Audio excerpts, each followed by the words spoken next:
ይሄን ፍቅር ሊያድብስ ይኸውልህ አንተ እኮ ጊዮርጊስ የሚባለው አገሩ የት እንደሆነ የማይታወቅ ሰውዬ ልትነግረን ትመጣለህ። እዚህ ቀራኒዮ ኮረብታ ላይ በዘመን ታሪክ ውስጥ ቢተረክ የማያልቅ ነው ፍቅር። የአብርሃም ልጅ ነኝ ብላ ያለችው በእምነት የክርስቶስ ልጅ ነሽ። አዎ በምን በኩል ስላት በእምነት በማመኔ። ይሄ በእምነት በማመኔ ብላ ያለችው የት ነው? አማኑኤል ብረት ቤተክርስቲያን ተማረች። እኛ ወንጌላውያን ጋር ተማረች። ይሄን ትምህርት ከሆነ ያስተማሩት የአብርሃም ፍለጋ። አብርሃም በምን በኩል ነበር የሆነው? በምን በኩል ነበር የጸደቀው? በእምነት አስቀድሞ። ከሕግ የሆኑትስ ወራሾች ከሆኑ እምነት ከንቱ ሆኗላ ይላል። የተስፋውንም ቃል ሽሯል ይላል። በሕግ ምጸድቅ ከሆነ እምነት ከንቱ ሆኗል እያለ ነው።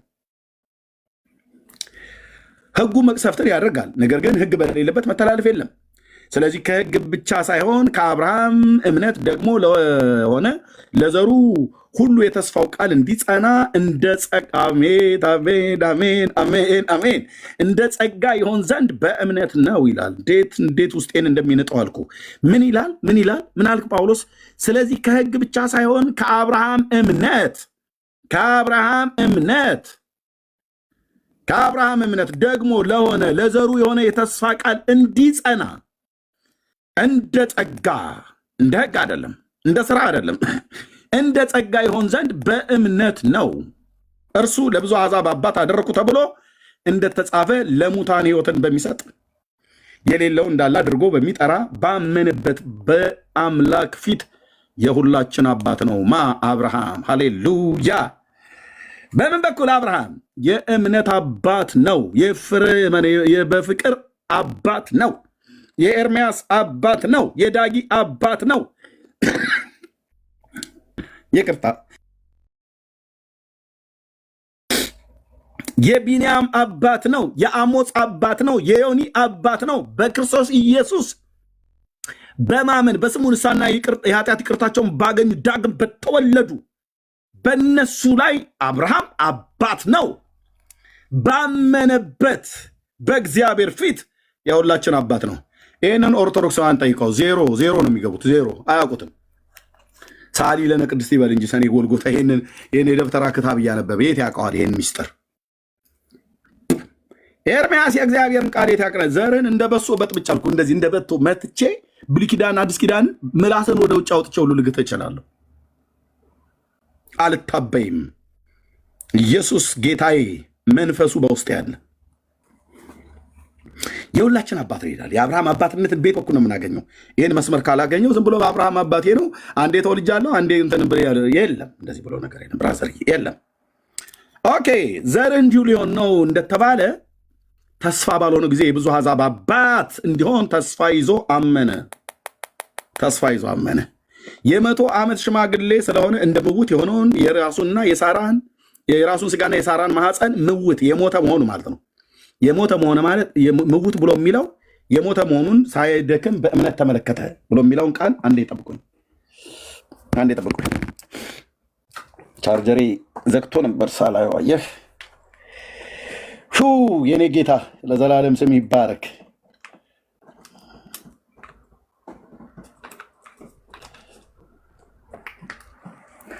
እሺ፣ ላይቡ ተዘግቶብኝ ነበር ሳላውቀው። አሁን እንትን ብየዋለሁ። እሺ፣ የ100 ዓመት ሽማግሌ ስለሆነ እንደ ምውት ማለት የሞተ ማለት ነው። የግዕዝ ቃል እንደ ምውት የሆነውን የራሱን ስጋና የሳራን ማኅፀን ምውት መሆኑን በእምነት ሳይደክም ተመለከተ ይላል። እቺ ምውት ብላ የምትላትን ቃል ማኅፀንና የራሱን ስጋ ብሎ የሚለው ቀጥታ ነው የምነግራችሁ። የግብረ ስጋ ግንኙነት ለማድረግ እንኳን አቅም አልነበረውም። ለዚህ ነው ዴድ። የራሱ ስጋ ምውት ብሎ የሚለው ማለት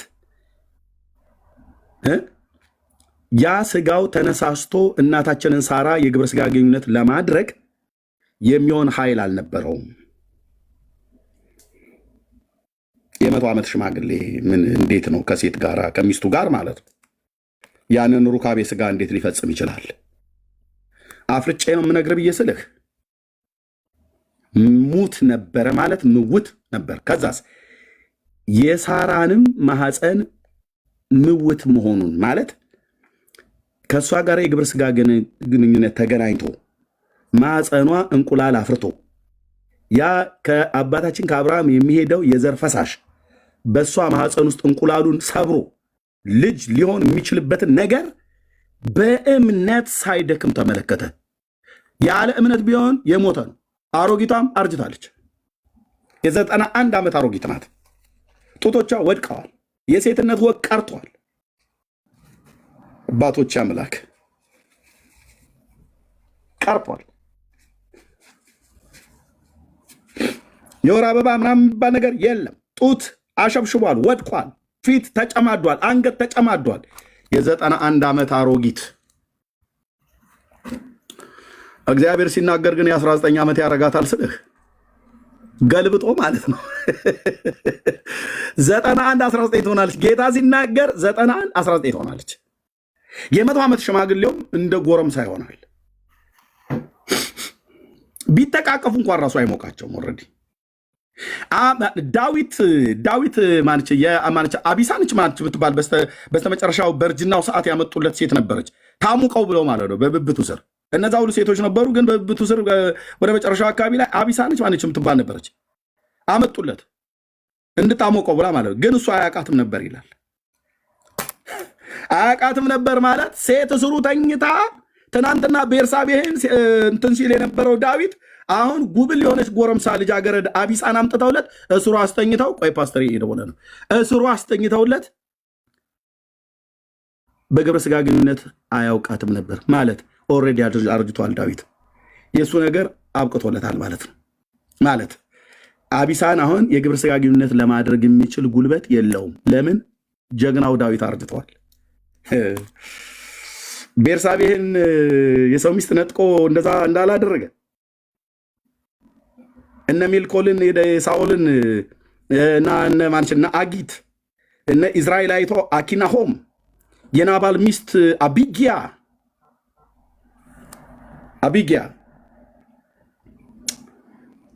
አንዴ ፓስተር የደጋግሞ ደወለ። አንዴ ጠብቆኝ ወገኖች።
እሺ በጣም ይቅርታ ወገኖቼ። ኦኬ። እና ይሄ ምውት ብሎ የሚለው የሳራን ማህፀን ዘርን መያዝ፣ ልጅን መውለድ፣ ማርገዝን የማይችልበት እድሜ ስለነበረ እሱን ሳያይ በእምነት ግን የሳራ ማህፀን ምውት መሆኑን በእምነቱ ሳይደክም ተመለከተ ይላል። አይገርምም? ያሸበሸበንና የወር አበባን ማየት ያቆመች ሚስቱ እሱም በፍቶት እንኳን ሊያውቃት ግብረ ሥጋ ግንኙነት ለማድረግ ኃይል ይጠይቃል፣ ጉልበት ይጠይቃል። መጽሐፍ ቀጥታ እንደሚናገር ከጉልበትህ የሚወጣ እርሱ ይወርሳል ብሏልና ማለት ነው። ሴቷም ትሁን ወንድ ጉልበት ያስፈልጋል። በሳራና በአብርሃም መካከል ይህ ነገር ጉልበት የለም። ለምን? ከእድሜያቸው የተነሳ አርጅተዋል። ይህንን እርጅናውን የእሱንም እርጅና የሚስቱንም እርጅና በእምነቱ ሳይደክም ተመለከተ ይላል። እንዴት አይነት አባት ነው አንተዬ! እንዴት አይነት የተባረከ ሰው ነው አንተዬ! ይሄ አባት እንኳን ያድናል አልተባለም። ብራዘር አብርሃምን የሚያክል በሰማይና በምድር የከበረ አባት አለ? የለም። በእምነቱ ሳይደክም ተመለከተ ይላል። ከዛስ ለእግዚአብሔርም ክብርን እየሰጠ የሰጠውንም ተስፋ ፈጽሞ ደግሞ ፈጽሞ ሊፈጽም እንዲችል አጥብቆ እየተረዳ አጥብቆ የሰጠውን ተስፋ ምን ብሎ ነበር የሰጠው? በዘር የምድር አሕዛብ ይባረካሉ ነው። እየተረዳ በእምነት በረታ እንጂ ባለማመን ምክንያት በእግዚአብሔር ተስፋ ቃል አልተጠራጠርም። የነገረውን አልጠራጠረውም። የምድር አሕዛብ በዘር ይባረካሉ ብሎ ያወራውን በሌሊት አስነስቶ ሚስቱ በተኛችበት ከድንኳኑ አውጥቶ ከዋክብቱን ቁጠር፣ ወደ ላይ ቀና በልና ጨረስክ? ምን ይጨርሳል? 1 2 3 4 5 6 ኮከብ 7 8 ሶስትዮሽ ስድስትዮሽ ድብ ኦሪዮ ማዛሮን የሚባል ከዋክብት ምን እንዴት አድርጎ ይጨርሰዋል? እንዴት አድርጎ ይጨርሳል? ዝም ብለህ ቀና ብለህና ኮከቦቱን ከዋክብቱን ቁጠር አለው። ጀምሮ ይሁን አብርሃም ለመቁጠር አባታችን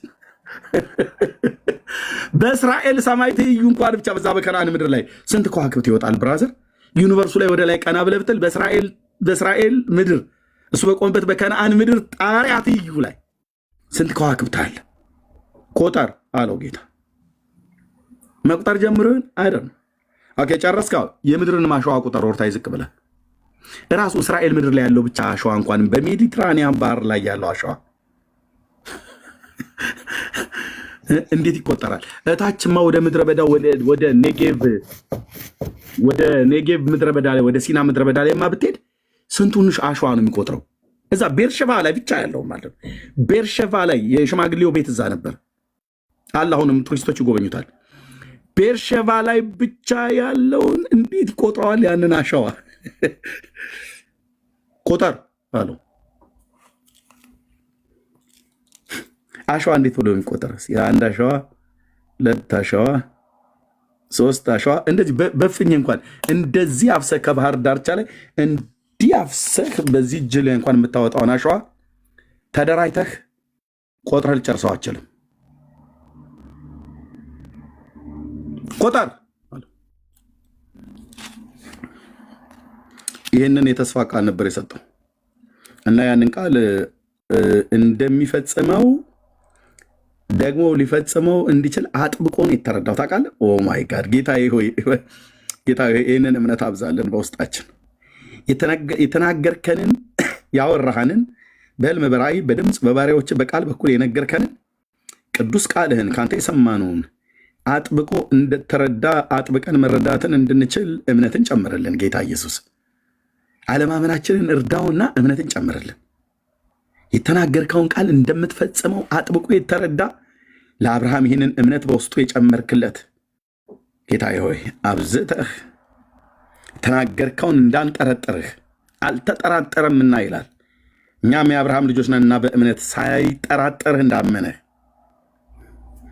ሳንጠራጠር አምነን እንደተከተልን አሁንም እምነትን ጨምርልን ካለ በኋላ እንዲህ ይላል፣ ስለዚህ ደግሞ ጽድቅ ሆኖ ተቆጠረለት ይላል።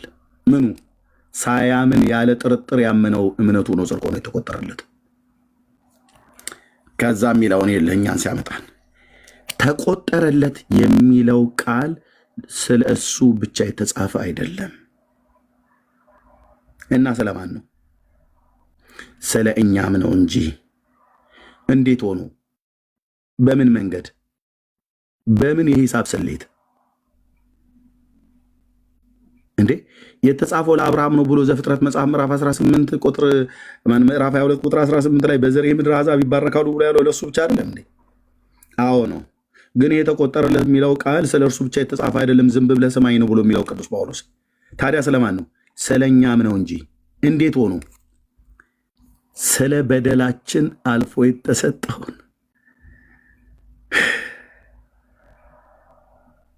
አይ ክርስትና ገና የሃይማኖት ስርዓት ውስጥ ያሉ ሰዎች ለእነሱ ነው የማለቅሰው። ወንድሞቼ ናቶች፣ እኔ በደስታ ነው የማለቅሰው። ህይወት ተገለጠ አይተን እንመሰክራለን ብሎ እንዳለ ይህንን ህይወት በፍጹም ልክደው እስከማልችለው ድረስ ተቀብለናል። እኔም አንተም አንቺም ማለት ነው። ስለ በደላችን አልፎ የተሰጠውን እኛንም ስለ ማጽደቅም የተነሳውን ኢየሱስ ከሙታን የተነሳውን ይህን ለማጽደቅ ነው ማለት ነው።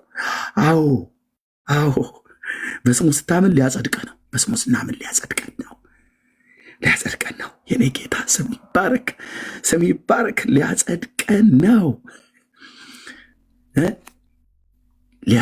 ነው በእግዚአብሔር ፊት እኛንም ስለ ማጽደቅ ከሙታን የተነሳውን ጌታችንን ኢየሱስን ከሙታን ባስነሳው ለምናምን ለእኛ የሚቆጠርልን ዘንድ አለው ይላል። ይሄ ለአብርሃም የተቆጠረው አብርሃም በእግዚአብሔር አምኖ ነበር አይደል? እምነቱ ጽድቅ ሆኖ የተቆጠረለት። አዎ። እና አንተም የአብርሃምን ፍለጋ ተከተልና እግዚአብሔር ቀብቶ በላከው በልጁ በኢየሱስ ክርስቶስ እመን። ስታምን እሱ ለበደል ኃጢአትህ እንደሞተ እኛንም ስለማጽደቅ በሶስተኛው ቀን ከሙታን እንደተነሳ ብታምን ለአንተ ይቆጠርልሃል እኮ እያለ ነው ብራዘር። ጌታዬ ለአንተም ይቆጠርልህ ዘንድ አለው፣ ለአንቺም ይቆጠርልሽ ዘንድ አለው። ክርስትና ይህ ነው እንጂ ገረገራ ጥግ ተደግፈ መቃብር ላይ ሆነ ወድቀህ ሳሊ ለነ ቅድስት እያሉ ጠዋትና ማታ ማላዘን አይደለም። ለእኛም ይቆጠርልን ዘንድ አለው ይላል። ስለዚህ አሁን ጌታዬን አውቀዋለሁ፣ ወድጄና ፈቅጄ ንጉሴና አዳኜ አድርጌ ስለሾምኩት ጴንጤ ወገኔ ወዶና ፈቅዶ ንጉሱና አዳኙ አድርጎ ስለሾመው እንዲህ እንላለን። በእኔ ላይ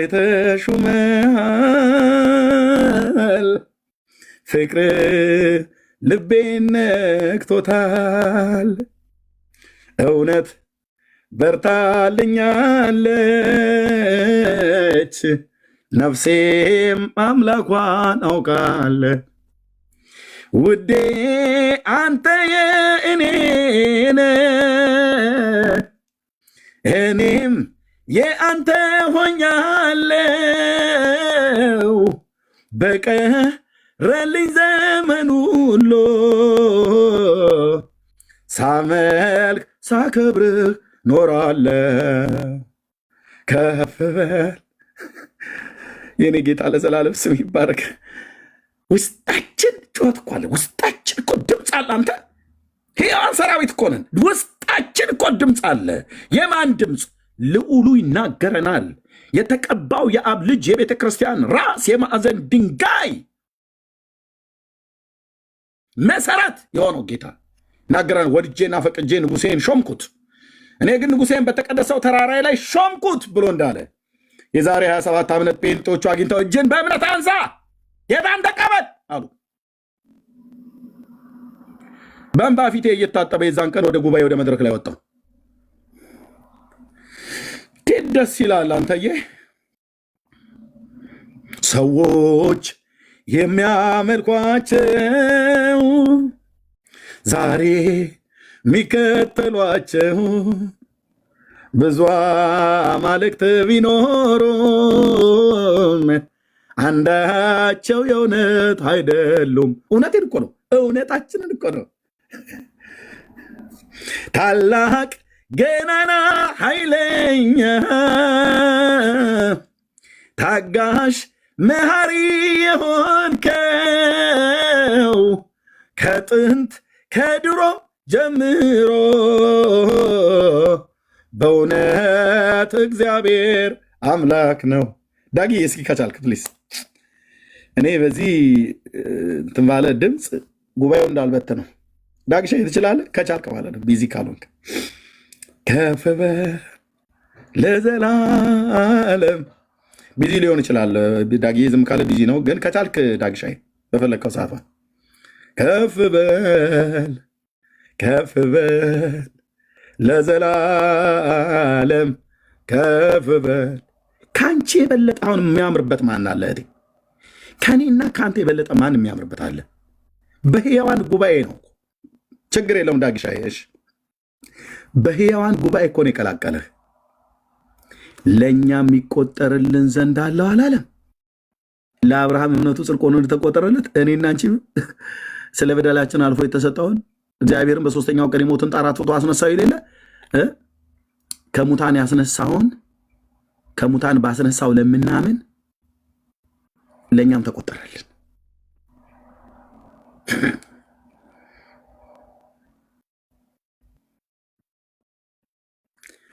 አቤት አቤት አቤት አቤት አቤት አቤት አቤት አቤት! እያስደሰተኝ እኮ ነው። በቃ ድብልቅልቅ ነው የሚልብኝ ኢየሱስን ሳስበው። ስሜቴ ሁሉ አንድ አልቅስ አልቅስ ይለኛል፣ ሳቅ ሳቅ ይለኛል። ዘማሪ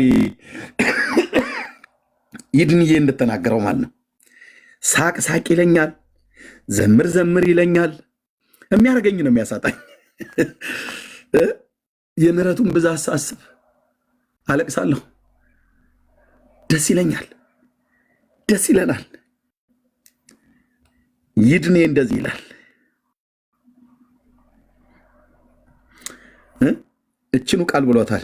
ዘምር ዘምር ያሰኘኛል ብሎ ያለው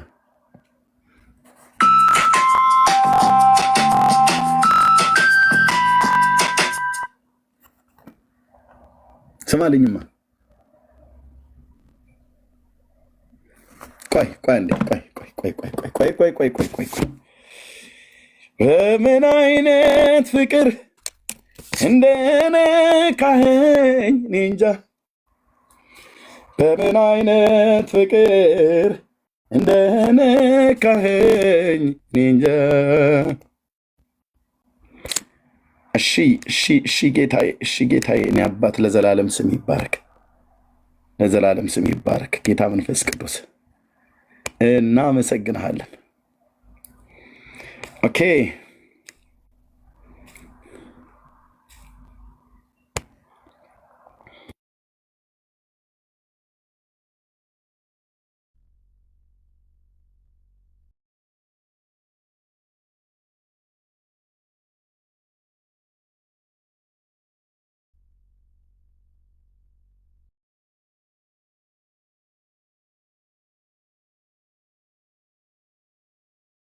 ኢየሱስ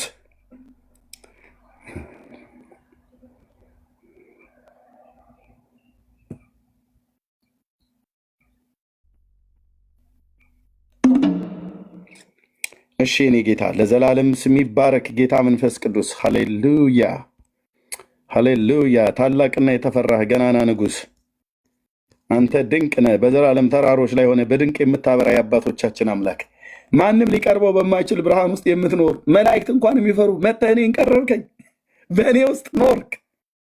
እንዴት አይነት ፍቅር ነው! እንዴት አይነት ፍቅር ነው! እንዴት አይነት ፍቅር ነው! እንዴት አይነት ፍቅር ነው!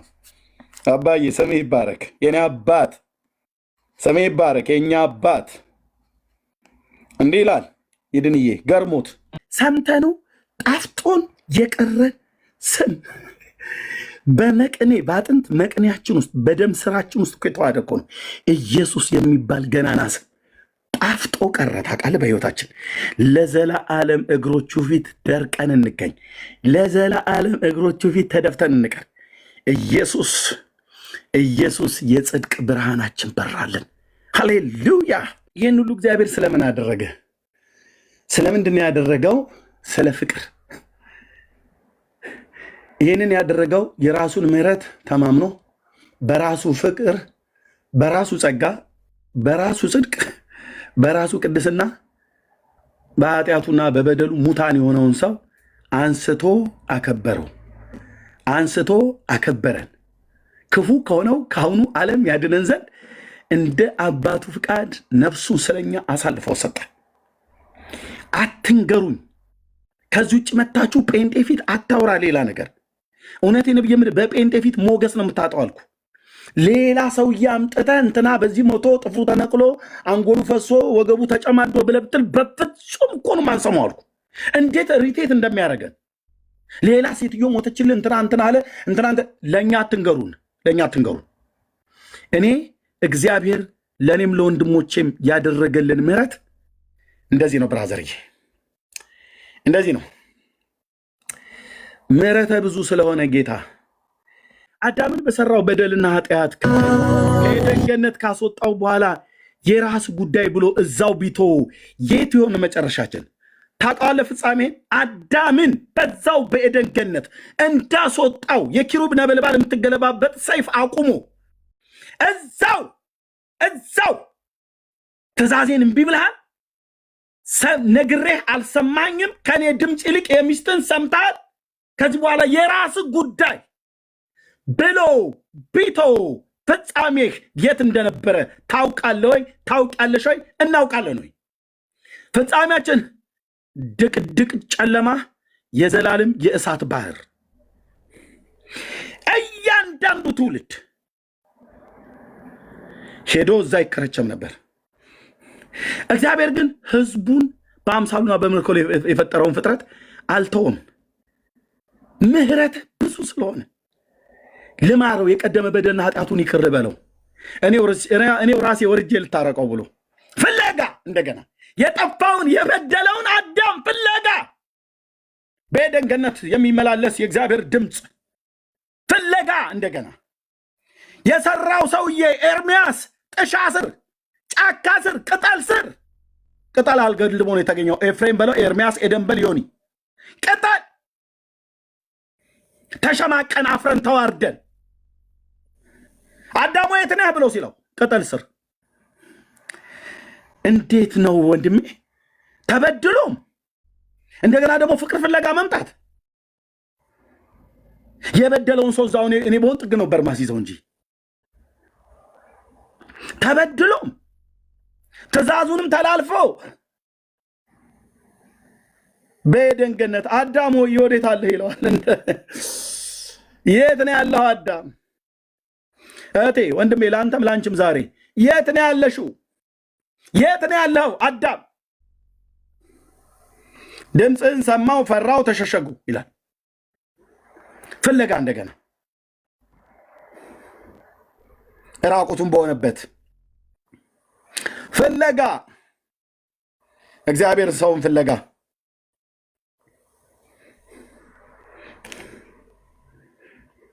ኦርቶዶክስ በቅዳሴዋ ላይ እንዲህ ትላለች፣ ይህን ጌታ ትታ ግን ሌላ ታወራለች። በቅዳሴዋ ላይ ዮሐንስ አፈወርቅ ነው፣ ዮሐንስ አፈወርቅ ላይ ይመስለኛል። አሁን ዜኑ እዛ ላይ እንደዚህ ትላለች፣ ኦ አእጋር እለ አንሶ ስዋ ውስተ ገነት ተቀነዋ በቀነዋ ተመስቀል ትላለች።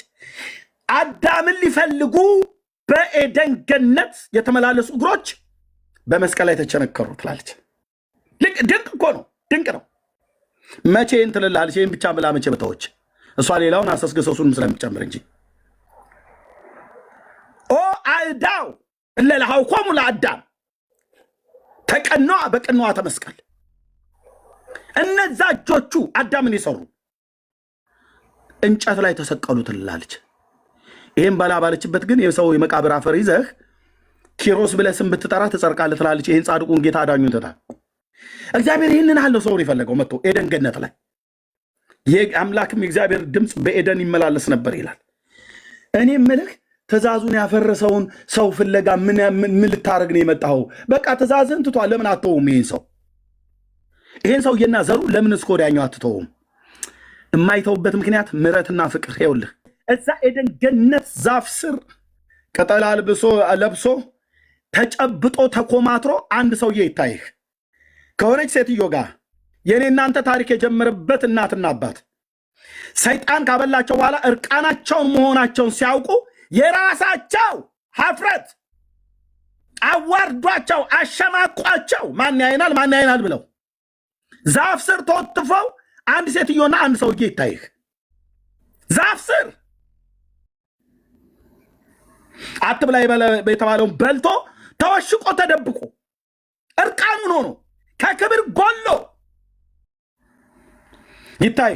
እግዚአብሔር አዳምን ወዴት ነህ ብሎ ሲለው ዛፍ ስር ተደብቆበት ስለማያየው እንዳይመስልህ፣ ምድርና ሞላ የሱ ናት። አይኖቹ በአዳም ልጆች ሁሉ መንገድ ላይ ሁሉ ተገልጠው ሁሉን ያያል። ለእሱ ፊት የተሰወረ ፍጥረት የለም። ነገር ሁሉ በፊቱ የተራቆተና የተገለጠ ነው። ግን ጠየቀው፣ የት ነው ያለው አለው። ተሸማቆ ተጨማዶ አፍሮ በራሱ በሰራ ኃጢአት የእግዚአብሔር ክብር ከላዩ ላይ ተገፎ ሲያየው ተጨብጦ ዛፍ ስር አየው። ራራለት። ራራልኝ። እኔ ነኝ እዛ ኤደን ገነት ዛፍ ስር የተቀመጥከው፣ አንተና አንቺ ነሽ። ራራልን ሲያየን፣ አዘነልን ሲያየን። በአንቺ ዘንድ ባለፍኩ ጊዜ በደም ተለውሰሽ ብሎ እንዳላት በሕዝቅኤል መጽሐፍ ለእስራኤል እኔ እናንተን ከፍጥረታችን የቁጣ ልጆች ሙታን እኮ አልኩ። ሙታን ከፍጥረታችን የቁጣ ልጆች በበደላችንና በኃጢአታችን ሙታን የነበረን ሲያይህን ራራልን። ምሕረተ ብዙ ነውና ራራልን። ስለዚህ ባለ ብዙ ምሕረት ስለሆነ ልማረው።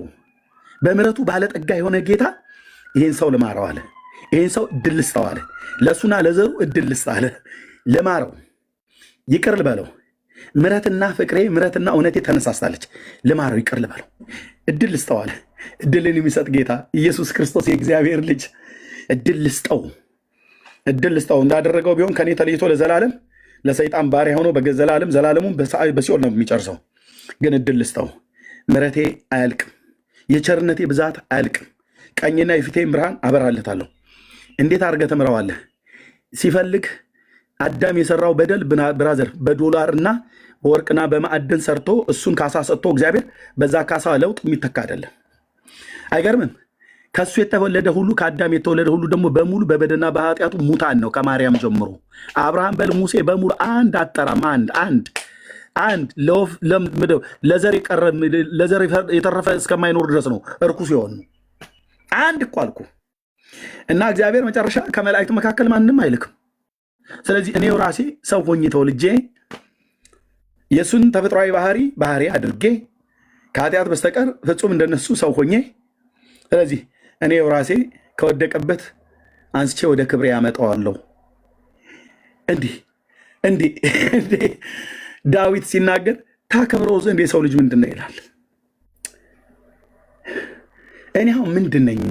ወንድሞቼ እናቶች፣ አንተና አንቺ እኛ በእግዚአብሔር ልንከብር ልጆች ተብለን ልንጠራ እኛ ምንድን ነን? ይህን እግዚአብሔር ከምን ተነሳስተ አደረግከው? ማን ነው የጎተጎተ? ማን ነው የመከረህ? ቅዱስ ሚካኤል መክሮ ነው አይደል? ለአዳም እንደዚህ ሆንክለት ልትፈልገው የመጣው ብለህ ብትል መላእክት እንኳን አላማከሩትም። የራሱ የምሕረቱና የቸርነቱ የፍቅሩና የባለጠግነቱ ብዛት በጸጋው ባለጠጋ በምሕረቱ ባለጠጋ በፍቅሩ ባለጠጋ የሆነ እግዚአብሔር ምሕረተ ብዙ ስለሆነ ምሕረትና ፍቅር አነሳሳውና እንዲህ ብለው ዘመሩ። እኛ ጴንጤ ቤት ይሄ ነው የሚወራው። በየቸርቻችን በተሰባሰብንበት ቲክታክ ይሁን ግሩፕ ኮል ይሁን ሐዘን ቦታ ይሁን ሰርግ ቦታ ይሁን በክረምት ይሁን በበጋ ይሁን ሰኞ ይሁን ማክሰኞ ቀናቶ ይጥራ፣ ሳምንታት ደርብ፣ ወራቶችን አምጣ፣ ዘመናት ይለዋወጡ፣ ጴንጤ ቤትና አበደን ይላል የሐረር ሰው። ከዚህ ውጪ ከምሕረቱ ባለጠግነት ከጸጋው ባለጠግነት ከፍቅሩ ባለጠግነት ውጪ የሚወራ የሚተረክ የሚሰበክ የሚነገር የምንማረው የምናሰላስለው ሌላ የለም። ቢኖርም አንቀበልም። እኛ ቤት ከመጣህ እኛ ቤት ማለት ጴንጤው ቤት ማለት ነው። ከመጣህ የፍቅሩን ባለጠግነት ስታወራ ጆሮአችን ብቻ አይደለም የሰውነታችን ሁሉ የፀጉራችን ቀዳዳ ሁሉ ተከፍቶ እንሰማሃለን። የምሕረቱን ብዛት የምሕረቱን ባለጠግነት የፍቅሩን ባለጠግነት የተወደድንበትን የፍቅርን ብዛት የፍቅሩን ባለጠግነት የምሕረቱን ባለጠግነት የጸጋውን ባለጠግነት ባለጠጋ ስለሆነ መቼ ተወርቶ አለቀና ነው አንተ ጊዮርጊስ ተክለ ሃይማኖት አርሴማ ከተማ የምትለኝ? ስለዚህ በጴንጤ ፊት ተዋርደ ነው የምትሄደው። ጆሮ እንደዚህ አንገቱ እንደዚህ እየነቀነቀ ሲሰማ ልብ ብሎ የሚሰማ እንዳይመስል። የሆነ ጊዮርጊስ የሚባል ሰው እየመጣው ጥፉር ስለ አንተ ብለህ ስትል በምን አይነት አታይ ራርቶ ነው የሚያይ ጴንጤ ራርቶ ያያል። ግን ያው ትለፈልፋለህ። ተረት እንደሆነ ዝም ብሎ ይሰማል። ማንም አልኩ ይሄንን ፍቅር ሊያድብስ ይኸውልህ። አንተ እኮ ጊዮርጊስ የሚባለው አገሩ የት እንደሆነ የማይታወቅ ሰውዬ ልትነግረን ትመጣለህ። እዚህ ቀራኒዮ ኮረብታ ላይ በዘመን ታሪክ ውስጥ ቢተረክ የማያልቅ ተብራርቶ የማያልቅ የእግዚአብሔር የምሕረቱና የፍቅሩ የጸጋው ባለጠግነት በልጁ በኩል የፍቅሩ ባለጠግነት በልጁ በኩል የምሕረቱ ባለጠግነት በልጁ በኩል ተገልጧል። እኛ ቤት ስትመጣ ይድንዬ እንዳለው ንገሩኝ ስለ ኢየሱስ ብሎ ያለው መዝሙርን ሰማና ለወንድሜ ለኤፍ እየመጥሰጠዋለሁ። ታብ ኮፒ ሊንክ ሼር አድርጉት። ከዚህ በኋላ ብዙ ሰው ስለሚመጣ ጌታ እግዚአብሔር ዘመናችሁን ይባርክ። እኛ ቤት ስትመጣ በዚህ መዝሙር ይሄን መዝሙር ስማና ልክ እንደነገርኩ በመዝሙርም በዜማም ደግሞ እንነግርሃለን። ጌታ ከኛ ጋር ስላለውን አሁን እንዲህ ብለን እንዘምራለን። ጴንጤ ፊት ናና ስለ ኢየሱስ አውራ። ስሙ ሱሳችን ሆኖብናል።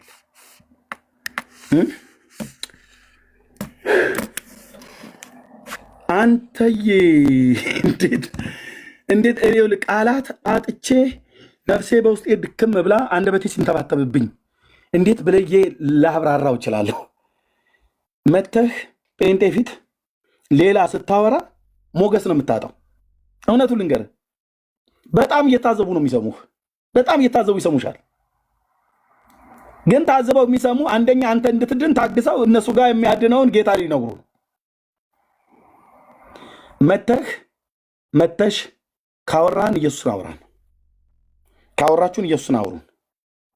አቡነ እንትና እማዊ እንትና ቅብጥር ስየው እመቤቴ አቁራሪተ መዓት ወላዲቴ ምናምን ብለህ ብትል ለህይወትህ የሚበጀውን ቀራንዮ መስቀል ላይ ዕዳችንን የከፈለ መራራውን ጽዋ የጠጣ ለበደል ለኃጢአታችን የሞተ የኛ በደል እሱ ላይ የተቆጠረ ብቻውን መከራውን የተቀበለ እሱና እሱ ብቻ ነው።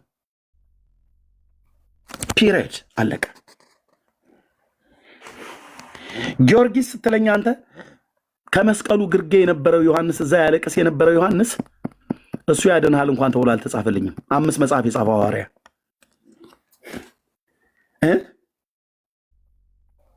ወለተ ጴጥሮስ ስትለኝ ከመስቀሉ ግርጌ አብረው የነበሩ ከገሊላና ከኢየሩሳሌም የተከተሉ ሴቶች እነ ሶስናና እነ መግደላዊት ማርያም ሌሎቹም ሴቶች ሁሉ ጭምር በርቀትም በቅርብ እዛ ያለቅሱ ነበረ።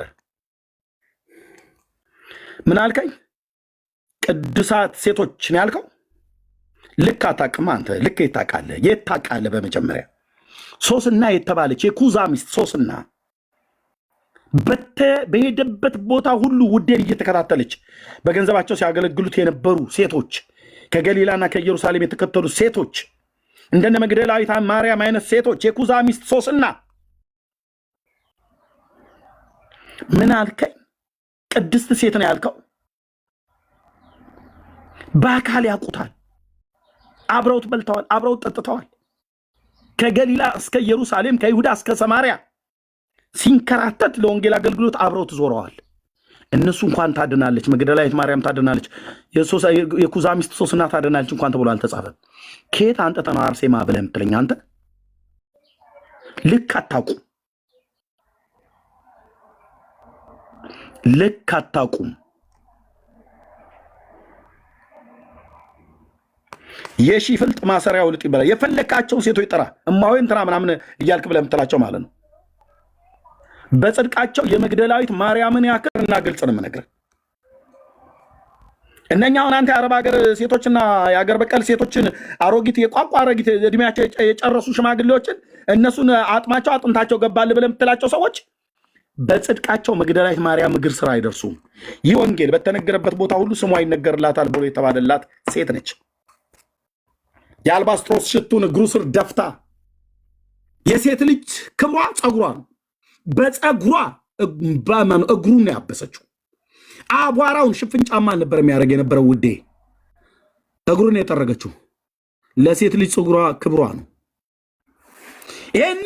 ይህንን ያክል ክብሯን ዝቅ አድርጋ ያከበረችው ይህ ወንጌል በተነገረበት ቦታ ሁሉ ስሟ ለክፉ ሳይሆን ለመልካም ይነሳል የተባለችው መግደላዊት ማርያም እንኳን ታድናለች ታማልዳለች አልተባለም አንተ።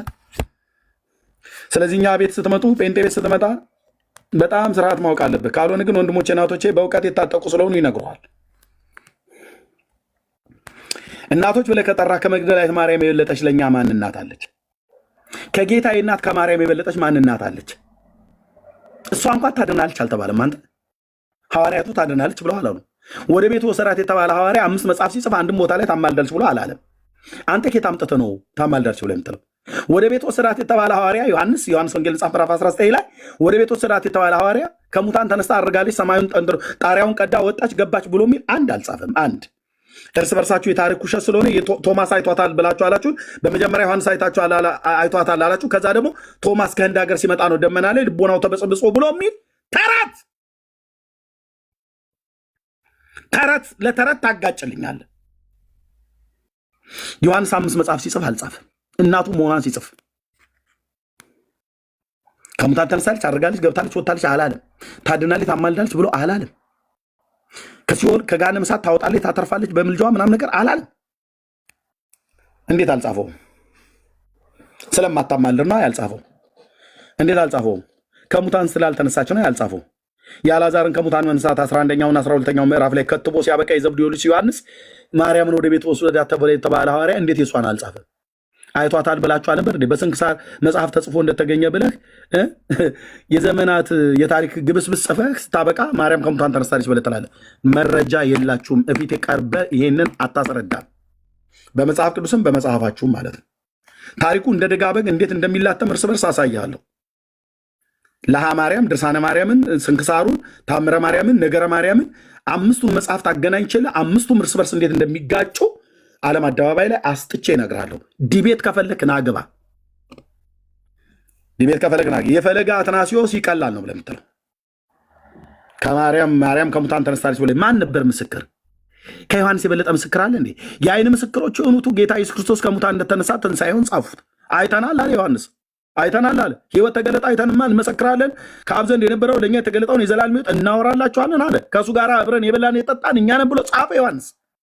ጴጥሮስም እንመሰክራለን ኢየሱስ ከሙታን ተነስቷል፣ እኛ የዓይን ምስክሮች ነን። ይህን እንድንሰብክ በሕያዋንና በሙታን ሊፈርድ ያለው እሱ እንደሆነ እንድንሰብክ ላከን ይላል። ትንሣኤውን ያዩ የዓይን ምስክሮች ስለሆኑ ናቸው የጻፉት። ትንሣኤዋን ካዩ ሐዋርያቱ ለምን የዓይን ምስክሮች ሆነው?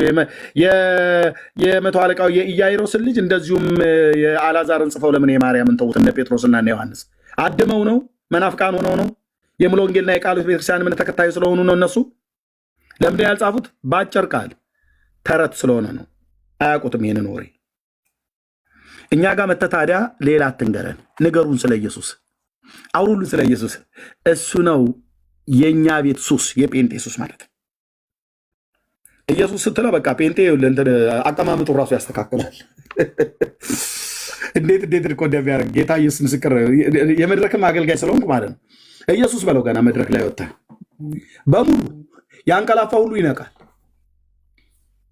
ይህን ዝም ብሎ ፈዛዛ ጴንጤ ካልሆነ በስተቀር ኢየሱስ ብለህ ስትለው በግራ በቀኝ የሚያደርገውን ሁሉ ጥፍጥፍ አድርጎ እጁንም እግሩንም ምናምን ነገር ቁጭ ብሎ በስርዓት ነው የሚሰማ።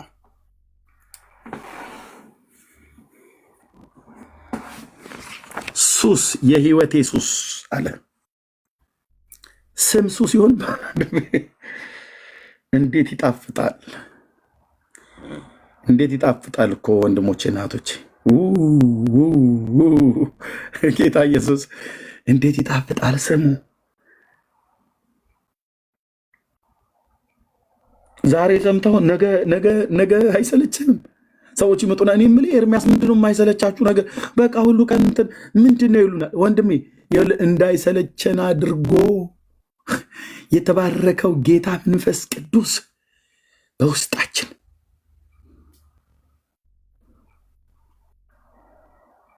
በቃ ጴንጤ ስለ ኢየሱስ ክርስቶስ ስታወራለት ነው በቃ እብደታቸው ጀመረ ይልልሃል። አዎ የፍቅር እብደታችን ኢየሱስ ብለህ ስትል ግማሹ ጠረጴዛ ስር ገብቶልሃል፣ ያለቅሳል እዛ ሆኖ። አቤት ጌታዬ፣ አቤት ጌታዬ። ግማሹ እኔን እኮ ነው ከአመድ ከትቢያ ያነሳኝ ብሎ በጎን በኩል ደግሞ ታለቅስላለች። ዝም ብለህ ታዛቢ ሆኜ ጉባኤ ውስጥ ልግባ ብለህ ካልክ ና ጉባኤያችን በእውነት እንዴት ደስ እንደሚል እኮ አልኩ። የእግዚአብሔር ቃል ሲሰበክ ሲብራራ፣ ወይ የእግዚአብሔር ቃል ሲሰበክ ዮሐንስ፣ ማቴዎስ፣ ማርቆስ ብለው ሲሰብኩት በመንፈስ ቅዱስ ኃይል የእግዚአብሔር ሴቶችና ወንዶች ልጆች ሲሰብኩት እንዴት ደስ የሚል አትሞስፌር መሰለ። መንፈስ ቅዱስ በሚገዛው ጉባኤ አርነት ይሆናል። ግማሹ በልሳን እዛ ይጸልይላል፣ ግማሹ ያለቅሳል። እዚህ ደስ የሚል መንፈስ፣ ደስ የሚል መንፈስ፣ ደስ የሚል መንፈስ። አርነት ይሰማል። ጉባኤው አርነት ይሰማል። የኔ አባት፣ የኔ አባት፣ የኔ አባት ሳትንቀን ክብርህ በመካከላችን ክብር በመካከላችን ብቻ ሳይሆን በእኛ ውስጥ አደረ። ክብር በመካከላችን ያድር ዘንድ እንዳለ ማለት ነው። ዳዊት እንዳለ ክብር በመካከላችን ያድር ዘንድ የእግዚአብሔር ልጅ ስም ይባረክ። ክብር በመካከላችን ያድር ዘንድ እኔ እረኛ ውስጥ ያድር ዘንድ ወንድሞቼ እህቶቼ ውስጥ ያድር ዘንድ ይህንን ስትሰጠን ዓለም ቢንቀን ዓለም ቢጠፋብን ዓለም የፈለገ ነገር ብሎ ቢለን ጉዳያችን አይደለም። ዓለም እንዲህና እንደዛ ዓለም ብለን አንልም። ስለ አንተ ይሉንታ የለንም። ጌታ ኢየሱስ የትኛውን ቦታ ላይ በነገስታት ፊት ፍቅርን አስቤ ባለቅስ ባነባ ደረቴን ብደቃ በመሬት በአመድ ላይ ብንከባለን ክብሬ ነህ፣ ክብራችን ነህ። የእግዚአብሔር ልጅ ክብራችን ነህ። ጌታ ኢየሱስ ክብራችን ነህ። ጌታ ኢየሱስ ክብራችን ነህ። የዳዊት ልጅ ክብራችን እኮ ነህ። ክብራችን ነህ። ዝርግፍ ጌጣችን ነህ። የተደረገልን እናውቃለን። ከየት እንዳመጣን እናውቃለን። ከየት እንዳነሳን እናውቃለን። ከየት እንዳዳንከን እናውቃለን። የተደረገልንን እናውቃለን። በቅዱስ ቃልህ በመንፈስ ቅዱስ ማብራራት በወንድሞቼ በወንጌላውያን ሲሰበክ ሰማው። ለካ እውነታቸውን ነበር። ለካ እውነታቸውን ነበር። ለሰው አይን ቢታይ በማያምር አዳራሽ ውስጥ ተሰብስበው ለካ ይሰብኩት የነበረ የህይወትን ቃል ነው። እኔ አላቅም ነበር። በአማሩ ህንፃዎች ውስጥ ሆኖ በአማረ ድምፅ ሳዜብ፣ አንተ ግን እዛ የለም። ስም አይጠራም። መንፈስህ በኃይል አይሰራም። በቃልህ ላይ ብዙ ነገር ተደራርቦና ተለጣጥፎ በአማረ ካቴድራል ውስጥ ስቀድስ በረከሰ ህይወት እኔ ቀድስ ነበር። የተቀደስከውን አንተን በረከሰ ህይወት ቀድስ ነበር። እኔ ሳልቀደስ የእግዚአብሔር ልጅ ኢየሱስ አንተ ስለ እኔ ልትቀድስ አንተ ስለ እኔ ራስን ቀደስክ። አዳንከን በጸጋህ አዳንከን በቅዱስ አጠራርህ። ስለዚህ ምንልህ የለም። እናመሰግንሃለን። ሰኞ ሰምቼው ለማክሰኞ አይደለም፣ ሰኞ ጠዋት ሰምቼው አሁን ሰምቼው በኋላ ወንድሞቼ ሲነግሩ ይጣፍጠኛል። ቁጭ ብዬ ነው የምሰማው፣ የትም አልንቀሳቀስም። ስለ ፍቅሩ እስረኛ ሆነን ጌታዬ ኢየሱስ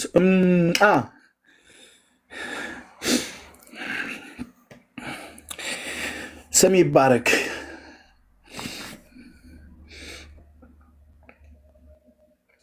የልባችን ደስታ የህይወታችን ደስታ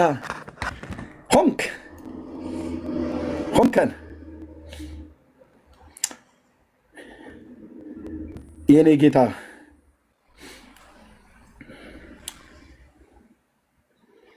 ኢየሱስ ክርስቶስ የልባችን ደስታ ሆንከን። ከዚህ በኋላ ለሚኖረን ቆይታ ታብና ኮፒ ሊንክ ሼር አድርጉት። በጌታ ሁልጊዜ ደስ ይበላችሁ ብሎ እንዳለ ወንድሞቼ እናቶቼ ደስ ይበላችሁ። ለፍዬ ለመወደው ወንድሜ ጊዜውን ሰጠዋለሁ። ተባረኩ። መልካም ጊዜ ይኖረናል። ከበስተኋላ ያላችሁ በብዙ ሺዎች የምትቆጠሩ ሰዎች እየሰማችሁ ነበር። አሁንም መስማት ትችላላችሁ። በዚህም በፊት ለፊት ላይ ያላችሁ ወደ 470 ሰው ጌታ ኢየሱስ ይወዳችኋል። በጌታ ያመናችሁ ወንድሞቼና እህቶቼ ደስ ይበላችሁ በኢየሱስ። ልብ በልና ስማኝ። በዚህ በሚንጫጫ ትውልድ መካከል ርስት ያለህ፣ አገር ያለህ፣ አባት ያለህ፣ አምላክ ያለህ፣ የዘላለም ሕይወት ያለህ፣ ያለኝ ያለን ነን። ማተም የተመታብን የርስታችንን መያዣ የተሰጠን የተባረከው አምላክ መንፈስ ቅዱስ ባንተ ውስጥ በእኔ ውስጥ አለ። በሌሎች ውስጥ ሌሎች አሉ፣ በእኛ ውስጥ ግን ጌታ ብቻ አለ። ንጉሱ ብቻ በልባችን ላይ ደምቆ ነግሷል። በሌሎች ውስጥ ሌሎች አሉ፣ በእኛ ውስጥ ሌሎች ሊኖሩ አንፈቅድም። ማደሪያዎችን እንደምን የተወደዱ ናቸው ተብሎ እንደተጻፈ በቃ የሱ ማደሪያ ሆነንነታል። በሱ ላይ ደባል ውሽማ አንደርብም። ህጋዊ ባላችን ህጋዊ ባለቤታችን የቤተክርስቲያን ራስ ስለሆነ የቤተክርስቲያን ባሏ ተብሎ ስለተጠራ ክርስቶስ ማለት ነው። የቤተክርስቲያን ራስ ተብሎ ስለተጠራ ንጉሳችን እሱ ነው። እረኛችን አንድ ነው። ንጉሳችን አንድ ነው። አምላካችን አንድ ነው። መድኃኒታችን አንድ ነው። የታረደልን በግ አንድ ነው። ቤዛችን አንድ ነው። መንገዳችን አንድ ነው። የህይወት እንጀራ አንድ ነው። የህይወት ምንጯ አንድ ነው። ትንሣኤና ህይወት አንድ ነው። አንድ ነው። 4499 ዳር ያዝ ዞር በል ከጎዳና ላይ አንድ ነው። ይህ ጌታ የህይወት ዘመናችን ሁሉ ጌታ ነው። ወዳችኋለሁ። እግዚአብሔር ወንዶችና ሴቶች ልጆች ተባረኩ። ሌፊ ጊዜው ልስጠው፣ የፈለገውን ማድረግ ይችላል። ቴንኪው ተባረኩ። ትንሽ ጊዜ ልውሰድ፣ ምሳዬንም አልበላውም። ወንድምነት ቤቱን ተቆጣጠር። ቴንኪው እርምዬ ተባረክ። ጌታ ኢየሱስ ዘመንን ይባርክ። በጣም የሚገርም ጊዜ ነው እያሳለፍን ያለ ነው። በመዝሙሩም ከዛ በኋላ ባሉትን መልእክቶች በጣም እየተባረክን ነው። ጌታ ኢየሱስ ይባረክ። እንዴት ናችሁ? ሰላም ብያለው። ገስት ላይ ያላችሁ ሁላችሁም ከታችም ያላችሁ ቅዱሳን ጌታ ሰላምና ጸጋ ይብዛላችሁ። ሼር በደንብ አድርጉ። ገና 11 ሺህ ነው አይ ቲንክ ሼሩ። ስለዚህ ወደ 20 ሺህ እንደዚህ ከፍ አድርጉትና እኔ አንድ የመጽሐፍ ቅዱስ ክፍል አንብና ለሌሎቹ ደግሞ እሰጣቸዋለሁ። እና እንዲሁ ኤርሚ እየተናገረ አንድ የመጽሐፍ ቅዱስ ክፍል ሳይ ነበረ እና ዮሐንስ 9 ላይ ያለውን ሀሳብ እናንብብና ብለን ከዛ ወደ ሌሎች ይሄዳለው ማለት ነው። ሼር ማድረጋችሁን ግን አትርሱ። በደንብ ሼር አድርጉ። እንግዲህ ታሪኩን ሁላችሁም ታውቁታላችሁ። የዓይነ ስውር ኢየሱስ አይኑን ስላበራለት ዓይነ ስውር የተጻፈው በዮሐንስ 9 ላይ ያለው ታሪክ ነው እና ከአንድ ጀምሮ አንብላችኋለሁ። ሲያልፍም ይላል ኢየሱስን ማለት ነው። ሲያልፍም ከመወለዱ ጀምሮ እውር የሆነውን ሰው አየ ይላል። ኢየሱስ ከመወለዱ ጀምሮ እውር የሆነ አንድ ሰው አየ። ደቀ መዛሙርቱም ጌታ ሆይ አሉና ይህ ሰው እውር ሆኖ እንዲወለድ ኃጢአት የሰራ ማን ነው? እርሱ ወይስ ወላጆቹ ብለው ጠየቁት ይላል። ኦኬ፣ ደቀ መዛሙርቱ ምን ብለው ጠየቁ? እውሩን አዩትና ጌታ ሆይ ይሄ ሰው እንደዚህ እውር ሆኖ እንዲወለድ ኃጢአት የሰራው ማን ነው? እርሱ ነው ወይስ ወላጆቹ? በጣም እርግጠኞች ናቸው ደቀ መዛሙርቱ። በቃ የሆነ ቦታ ላይ ችግር አለ ብለዋል፣ ወይ እሱ ጋር ወይ ወላጆቹ ጋር እንጂ ዝም ብሎ በጤና አንድ ሰው እንደዚህ እውር ሆኖ ሊወለድ እንዲችል አያውቁም እነሱ። ይሄ ብዙ ነገር ያስታውሰኛል። ታውቃላችሁ አንዳንድ ሰዎች በህይወታቸው ይሄና ያ ብለው የሚቆጥሩት ብዙ የጎደለ ነገር ሲኖር ከሌሎቹ ጋር ራሳቸውን እያወዳደሩ ጌታ ሆይ ለምን እንደዚህ ሆንኩኝ? ለምን እንደዚህ ሆኜ የተወለድኩ? ለምን እንደዚህ ሆነብኝ?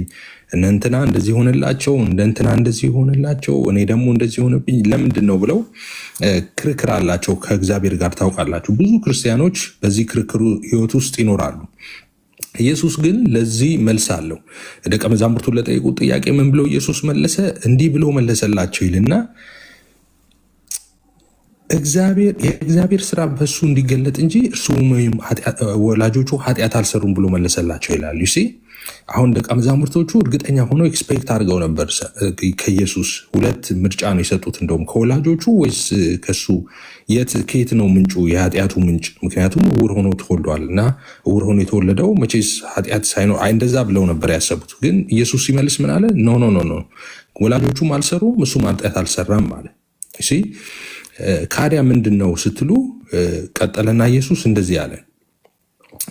ከአራት በፊት የእግዚአብሔር ስራ በሱ እንዲገለጥ ነው ብሎ መልስ መልሶላቸዋል። ታውቃላቸው የእግዚአብሔር ስራ በሱ እንዲገለጥ እና አንዳንድ ሰዎች በህይወታቸው ላይ ያለ ይሄን ያ ብለው የሚቆጥሩት ችግር እግዚአብሔር እነሱም ስለማይወድ እግዚአብሔር እነሱም ስለጠላ ወይ በቤተሰቦቻቸው ወይ በዘራቸው የሆነ ክፋት ተገኝቶ ምናምን እንደዛ አይደለም።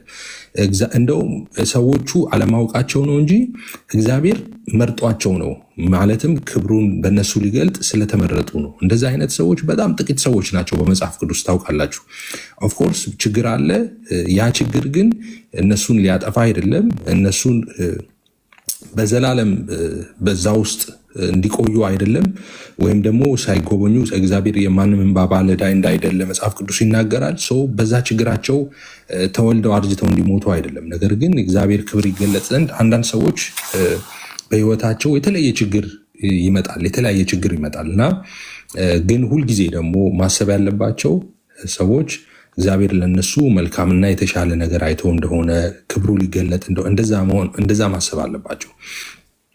በመጽሐፍ ቅዱስ ውስጥ በርካታ እንደዚህ አይነት ሰዎች ቢኖሩ አልዓዛርን ታስታውሳላችሁ። መቼስ አልዓዛር ሞተና በአራተኛው ቀን ነው ኢየሱስ ወደዛ ሄደው እና የምታስታውሱ ከሆነ በአልዓዛር ምክንያት በጣም አልዓዛር እዛው እንኳን የቆሙት ሰዎች አልዓዛር ተጠርቶ ሲወጣ በዙሪያ የነበሩ ሰዎች ብዙዎቹ አመኑ ይልና እዛ ላይ ብቻ ግን አላበቃም። አልዓዛር ሞቶ ከተነሳ በኋላ ሰዎች ይመጡና አይሁድ አልዓዛርን እያዩ ጌታን ያምኑ ነበር ይላል። ከዛ በኋላ እንደውም በዛ ምክንያት አይሁዶች ሊገሉት ይፈልጉት ነበር ይላል አልዓዛርን። ምክንያቱም ላይክ እንደ አንድ ቱሪስት መስህብ ነው የሆነው። ኦኬ ይመጣሉ ሰዎች አልዓዛርን ይጎበኙትና ጌታን አግኝተው ይመለሳሉ።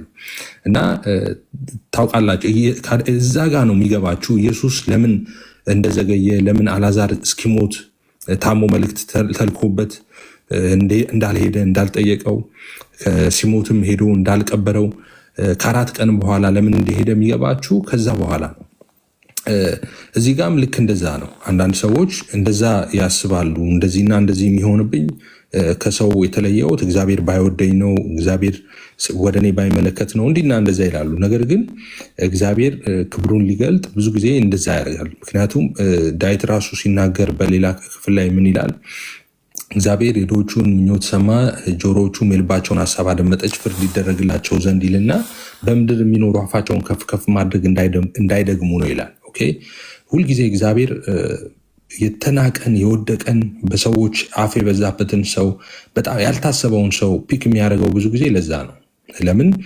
አቅሙን ችሎታውን ሊያሳይ ይፈልጋል። መዳናችን ራሱ እንደዛ ነው። ሐዋርያው ቅዱስ ጳውሎስ ሮሜ 3 ላይ እና በተለያዩ ክፍሎች ላይ ይናገራል። ታውቃላችሁ ችሎታውን ያሳይ ዘንድ ነው ይላል። በቃ ስለ ጸጋው ራሱ ሲናገር፣ ስለ ጽድቁ ሲናገር የእግዚአብሔር እኮ ጽድቅ ተገልጧል ይልና ችሎታውን ያሳይ ዘንድ ነው። በቃ ማያምነውን ሊያጸድቅ ፈልጎ ነው ይልና ለምንድነው ስትሉ ችሎታውን ያሳይ ዘንድ ነው ይላል። እና ልክ እንደዛ ማለት ነው። ከዛስ እዚህ ክፍል ላይ ወደ ታሪኩ ልመለስና ቀን ሳለ የላከኝን ስራ ላድርግ ይገባኛል፣ ማንም ሊሰራ የማይችልባት ሌሊት ይመጣል፣ በዓለም ሳለ የዓለም ብርሃን ነኝ አለና ኢየሱስ እንዲህ ብሎ ወደ መሬት እንትፍ አለ፣ በምራቁም ጭቃ አድርጎ በጭቃው የዕውሩን ዓይን ቀባ ይላል። ኦኬ በምራቁ የዕውሩን የዛን ዕውር ሰው ዓይኖች ቀባና ሂድና በሰሌው መጥመቂያ ታጠብ አለው። ትርጓሜው የተላከ ነው ይላል። ስለዚህ ሄዶ ታጠበና እያየ መጣ ይላል። በጣም ይገርማል። አሁን ሰውየው እያየ መጣ፣ ሄዶ ታጥቦ ሲመጣ እያየ ነው የመጣው። ጎረቤቶቹም ይላል በጣም የሚገርመው እና በነገራችን ላይ በጣም የሚያስገርም የሚያስቅም ነገር በጣም ብዙ ነገሮች ያሉበት ታሪክ ነው ይሄ። እና ጎረቤቶቹ ቀድሞ ሲለምን አይተው የነበሩ ይላል። ጎረቤቶቹም ቀድሞ ሲለምን አይተው የነበሩ ይህ ተቀምጦ ይለምን የነበረው አይደለምን አሉ። ሌሎቹ እርሱ ነው፣ ሌሎቹ አይደለም እርሱን ይመስላል እንጂ አሉ ይላል። አሁን ይሄ ሰው ጎረቤቶቹ ሁሉ ተጠራጠሩ ማለት ነው። ጎረቤት ሁሉ ማወቅ አቃተው። ኦኬ ለምን? ከኢየሱስ ጋር ተገናኝቶ ስለነበረ ማለት ነው። ከኢየሱስ ጋር ከተገናኘ በኋላ ሰው እንደ ድሮ መሆን አይችልም። የምታስታውሱ ከሆነ ተመሳሳይ ታሪኮች በጣም በርካታ አሉ በመጽሐፍ ቅዱስ ውስጥ። ግን አንዱን ብናነሳ ዮሴፍን ታስታውሳላችሁ። ወደ ግብፅ የተሸጠው ማለት ነው። ወንድሞቹ ሸጠውት መጨረሻ ላይ ረሃብ ሲመጣ ወደዛ ሄደው ሊሸምቱ ዮሴፍ አወቃቸው ይላል፣ እነሱ ግን አላወቁትም ነበር ይላል። እና ሁልጊዜ ሰዎች የእግዚአብሔር መጎብኘት ከሆነላቸው በኋላ በእግዚአብሔር ሲታሰቡ ዘመን ሲመጣላቸው ለነሱ ደግሞ ቀን ሲመጣ ሰዎች ስለነሱ አያውቁም። እና የገዛ ጎረቤቶቹ ማን ነው ብለው ይሄ እሱ ነው አይደለም ብለው እንግዲህ ሲለምን አይተውታል። ሌሎቹም በዛ ከጎረቤቶቹ ጋር የነበሩት ሲገቡና ሲወጡ የሚያዩት ሰው ነው። ግን ኢየሱስ ጋር ተገናኝቶ ዓይኑ በርቶ ስለመጣ ሊታወቅ አልቻለም ማለት ነው። እሱ ነው አይደለም ሲሉ እሱ ምን አለ? እኔ ነኝ አለ። ኧረ እኔ ነኝ እኔ ራሴ ነኝ አለ። ታዲያ እንዴት ዓይኖች ተከፈቱ አሉት። እርሱም መልሶ ኢየሱስ የሚባለው ሰው ጭቃ አድርጎ ዓይኖቼን ቀባና ወደ ሰሌው መጥመቂያ ሄደ ታጠብ አለኝ። ሄጄ ታጥቤም አየው አላቸው። ያ ሰው ወዴት ነው አሉት። አላውቅም አለ ይላል። ዋው ጌታ ኢየሱስ ስሙ ይባረክ። እንዴት ያለ ድንቅ አምላክ ነው። አስባችሁታል? ኢየሱስ በዚህ ጊዜ ያለ አፖስትል እንትና ወይ ነቢይ እንትና ወይ ምናምን ቢሆን ኢየሱስ እዚህ ጋር ዓይኑን በጭቃ ሰርቶት አብርቶለት ግን የለም ኢየሱስ። ሰውየውም አያውቀውም።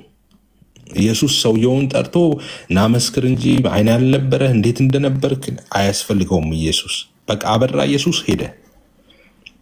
ዛሬ ቢሆን እንግዲህ ታውቃላችሁ፣ በቃ ዓለም ላይ ያሉ ጠቅላላ ሚዲያዎች ይጠራል እና እንጂ መስክር ይባላል።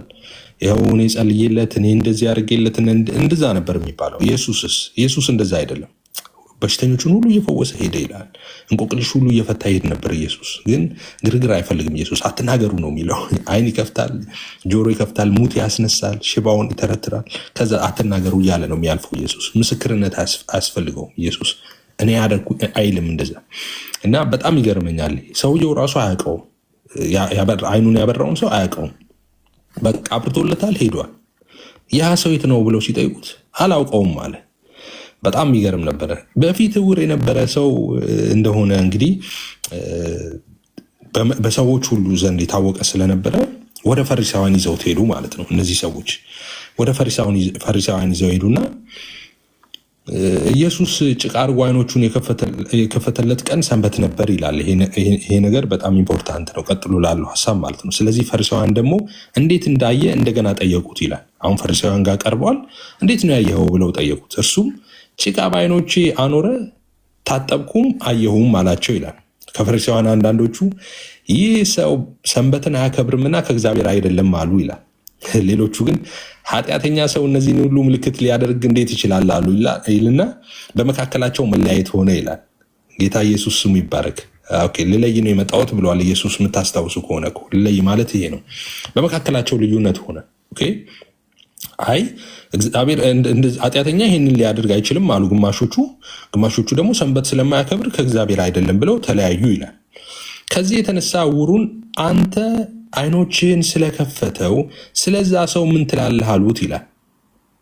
ከዛ እሱም የሚል ጥሩ ነው፣ ነቢይ ነው አለ። በጣም ነው የምወደው ይህን ሰው፣ በጣም ነው የምወደው፣ ግን በጣም ነው ደስ የሚለኝና ነቢይ ነው ላለው አለ። ምን ትላለህ ሲሉት፣ ከዛስ አይሁድ የዛን ያየውን ወላጆች እስኪጠሩ ድረስ ዕውር እንደነበረ አላመኑምና አስጠሯቸው ይላል። ወላጆቹን አስጠሯቸው። ለምን አላመኑም? በቃ እያዩ ነው ግን አላመኑም። እያዩም አላመኑ ወይም ደግሞ ማመን አልፈለጉም። ወላጆቹ ይጠሩ አሉና ወላጆቹን ጠሩ። ከዛስ ወላጆቹ መጡ። እነርሱንም ይልና እናንተ ዕውር ሆኖ ተወለደ የምትሉት ልጃችሁ ይህ ነውን? ታዲያ እንዴት አሁን ያህል ብለው ጠየቋቸው ይላል። የወላጆቹን መልስ በጣም ያስደንቀኛል። ወላጆቹ እንደዚህ ያሉ። ወላጆቹን መልሰው ይህ ልጃችን እንደሆነ ዕውርም ሆኖ እንደተወለደ እናውቃለን አሉ። ምን እናውቃለን? ይህ ልጃችን እንደሆነ እናውቃለን፣ ዕውርም ሆኖ እንደተወለደ እናውቃለን። ዳሩ ግን አሁን እንዴት እንዳየ አናውቅም፣ ወይም ዓይኖቹን ማን እንደከፈተ እኛ አናውቅም። ጠይቁት፣ እርሱ ሙሉ ሰው ነው፣ ስለ እርሱ ይናገራል አሉ። ይህን ያሉት ፈርተው ነው። በነገራችን ላይ ምን ይላል ቀጥሎ? ወላጆቹ አይሁድን ስለፈሩ ይህን አሉ። እርሱ ክርስቶስ ነው ብሎ የሚመሰክር ቢኖር ከምኩራብ እንዲያወጡት አይሁድ ከዚህ በፊት ተስማምተው ነበርና ይላል። አሁን ስምምነት አለ። ከዚህ በፊት ኢየሱስን ክርስቶስ ነው ብሎ የሚመሰክር ሰው ከምኩራብ ይወጣል እና ወላጆቹ አሁን ከምኩራብ እንዳይባረሩ ፈርተው ምን አሉ?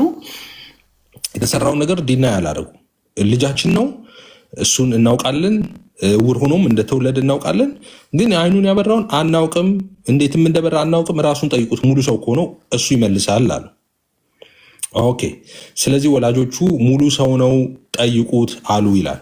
ከዛስ ስለዚህ ዕውር የነበረውን ሰው ሁለተኛ ጠርተው ይላል፣ ድጋሚ ጠሩት ማለት ነው። ድጋሚ ጠሩትና እግዚአብሔርን አክብር፣ ይህ ሰው ኃጢአተኛ መሆኑን እኛ እናውቃለን አሉ። ምን አይነት ኢቭል ሰዎች እንደሆኑ። እግዚአብሔርን አክብር አሉ። የተሰራው ስራ ዲና የሚደረግ አይደለም። በኢየሱስ የተሰራው ስራ ዓይን ያልነበረው ዕውር ሆኖ የተወለደ ልጅ ዓይኑ በርቷል። አሁን ለዚህ ዓለም ሁሉ ምስክር ነው። ሕያው ምስክር ሆኖ እሱም በፊታቸው ቆመዋል። ስራው የሚካድ አይደለም፣ ዲና የሚደረግ አይደለም። ግን ምን አሉት? እግዚአብሔርን አክብር። ለምን? ዓይን ስለበራ። ግን ይሄ ሰው ግን ኃጢአተኛ መሆኑን እናውቃለን። ኢየሱስን ነው የሚሉት። ኢየሱስ ኃጢአተኛ ነው፣ ግን ዓይን ስለበራ እግዚአብሔርን አመስግን። እንዴ ማን ዓይን አብርቶ? ማን ነው ዓይኑን ያበራው? ዓይኑ እንደበራ አመኑ።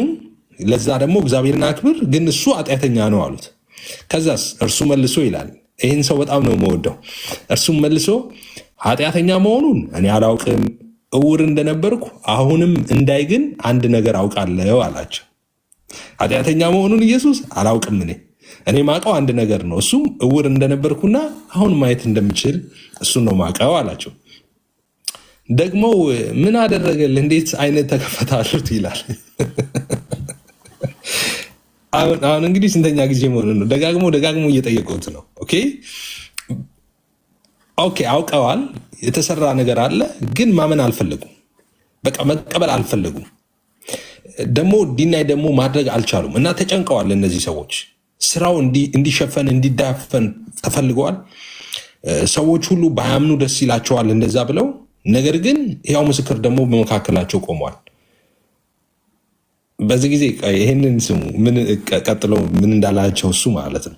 ምን እንዳደረገልህ እንዴትስ አይኖችን እንደከፈተ ንገረን አሉት ይላል። እርሱም መልሶ አስቀድሜ ነገርኳችሁ አልሰማችሁምም፣ ምን ዳግመኛ ልትሰሙ ትወዳላችሁ አለና እናንተ ደግሞ ደቀ መዛሙርቱ ልትሆኑ ትወዳላችሁ እንዲህ አላቸው። ለምንድን ነው ደጋግማችሁ የጠየቃችሁኝ? እናንተም ልባችሁ ሸፍተዋል እንዴ? ደቀ መዛሙርቱ ልትከተሉት ነው ልታምኑት ነው አላቸው። እንግዲህ የተከበሩ የምኩራብ አለቆች ናቸው እነዚህ ፈሪሳውያን እንደምታውቁት። እና ሲላቸው በጣም ተቆጡ ይህን ጊዜ እና በጣም ተሳደቡ። ሰደቡትና አንተ የእርሱ ደቀ መዝሙር ነህ፣ እኛ ግን የሙሴ ደቀ መዝሙር ነን። እግዚአብሔር ሙሴን እንደተናገረው እናውቃለን፣ ይህ ሰው ግን ከወዴት እንደሆነ አናውቅም አሉት ይላል። ሰውየው መለሰ እንደዚህ ያላቸው ይላል። በጣም ይገርመኛል። በጣም ስማርት ሰው ነው። እና ሰውየው መለሰ እንዲህ ያላቸው ይላል፣ ከወዴት እንደሆነ እናንተ አለማውቃችሁ ይህ በጣም የሚደንቅ ነገር ነው። ዳሩ ግን አይኖቼን ከፈተ አለ። ከወዴት እንደሆነ እናንተ አለማውቃችሁ በጣም የሚደንቅ ነገር ነው። አይገርማችሁም? ዛሬም እንደዛ እኮ ናቸው። ዛሬም እንደምታውቁት የሃይማኖት አባቶች ነን ብለው የሃይማኖት ካባ ለብሰው መምህር እንትናና እንትና ተብለው ታላላቅ የመጽሐፍ ቅዱስ የማዕረግ ስሞችን ተሸክመው ግን ኢየሱስን የማያውቁ የኢየሱስን የእጅ ስራ የማያውቁ በኢየሱስ የተደረገውን የማያውቁ የህይወትን መንገድ የማያውቁ ህይወት ሰጪውን የማያውቁ ልክ እንደነዚህ አይነት ሰዎች አሉ ዛሬም ልክ በዛ ጊዜ እንደነበሩት ማለት ነው። እና በጣም ተደነቀ እሱ። ከወዴት እንደሆነ አለማወቃችሁ በጣም የሚደንቅ ነው አለ። እንዴ ምኩራቡን ታቅፈው እኮ የሚውሉ ሰዎች ናቸው። መጽሐፍቶችን እኮ በጥልቀት እንመረምራለን የሚሉ ሰዎች ናቸው እኮ። አስተማሪዎች ነን የሚሉ ሰዎች፣ ሙሴ ደቀ መዝሙር ነን የሚሉ ሰዎች ናቸው እኮ። ህዝቡን የሚያስገቡና የሚያስወጡ ናቸው። ግን አናውቀውም አሉ። ከወዴት እንደሆነ አናውቅም አሉ። እንዴ አለ ከወዴት እንደሆነ አናውቅም። በጣም የሚደንቅ ነገር ነው አለ። ልክ ዛሬ ኢየሱስን እንደማያውቁ ማለት ነው። በጣም የሚገርም ነገር ነው። ግን እሱ አይኖችን ከፈተ አለ። ከዛስ እንደዚህ አለ፣ እግዚአብሔርን የሚፈራ ፈቃዱን የሚያደርግ ቢኖር ያንን እግዚአብሔር ይሰማዋል እንጂ ኃጢአተኛን እንዳይሰማ እናውቃለን። እውር ሆኖ የተወለደውን አይኖች ማን እንደከፈተ ዓለም ከተፈጠረ ጀምሮ አልተሰማም አለ። ኦኬ፣ ዓለም ከተፈጠረ ጀምሮ እንደዚህ አይነት ነገር ሆኖ አያውቅም። ደግሞ እግዚአብሔር ደግሞ እግዚአብሔርን የሚፈራና ፈቃዱን የሚያደርገውን ነው እንጂ የሚሰማው እግዚአብሔር ኃጢአተኞችን እንዳይሰማ ደግሞ እናውቃለን አለ። ማስተማር ጀመረ እነዚህን ሰዎች። ከዛስ ይህ ሰው ከእግዚአብሔር ባይሆን ምንም ሊያደርግ ባልቻለም ነበረ ብሎ መለሰላቸው። አሁን ማስተማር ጀመረ እነሱን ማለት ነው። እንግዲህ የምኩራብ አለቆቹን ማለት ነው። መልሰው እንደዚህ ያሉት፣ አንተ ሁለንተና በኃጢአት ተወለድክ አሉት። ይኸውላችሁ አያችሁ፣ በኃጢአት ተወለድክ። ቅድም ታስታውሳላችሁ አይደል? መግቢያው ላይ ኢየሱስ ደቀ መዛሙርት ጠይቀውት ማን ነው እንግዲህ እንዲህ ሆኖ እንዲወለድ ኃጢአት የሰራ ማን ነው? እሱ ነው ወላጆቹ ሲል ኢየሱስ ማንም አልሰራም ብለዋል። እነዚህ ሰዎች እዚህ እውቀት የላቸውም። እነዚህ ሰዎች መንፈሳዊ እንግዲህ መተዳደሪያቸው መንፈሳዊ ቤት ነው እንደምታውቁት። ኦኬ፣ የሚበሉት የሚጠጡት እንግዲህ ከምኩራብ ነው። ዘመናቸውን ሙሉ እንግዲህ እግዚአብሔር አባታችን ብለው የሙሴ ደቀ መዝሙር ነን ብለው በመቅደስ ሲዞሩ የሚውሉ ናቸው። ነገር ግን እውቀትም የላቸው።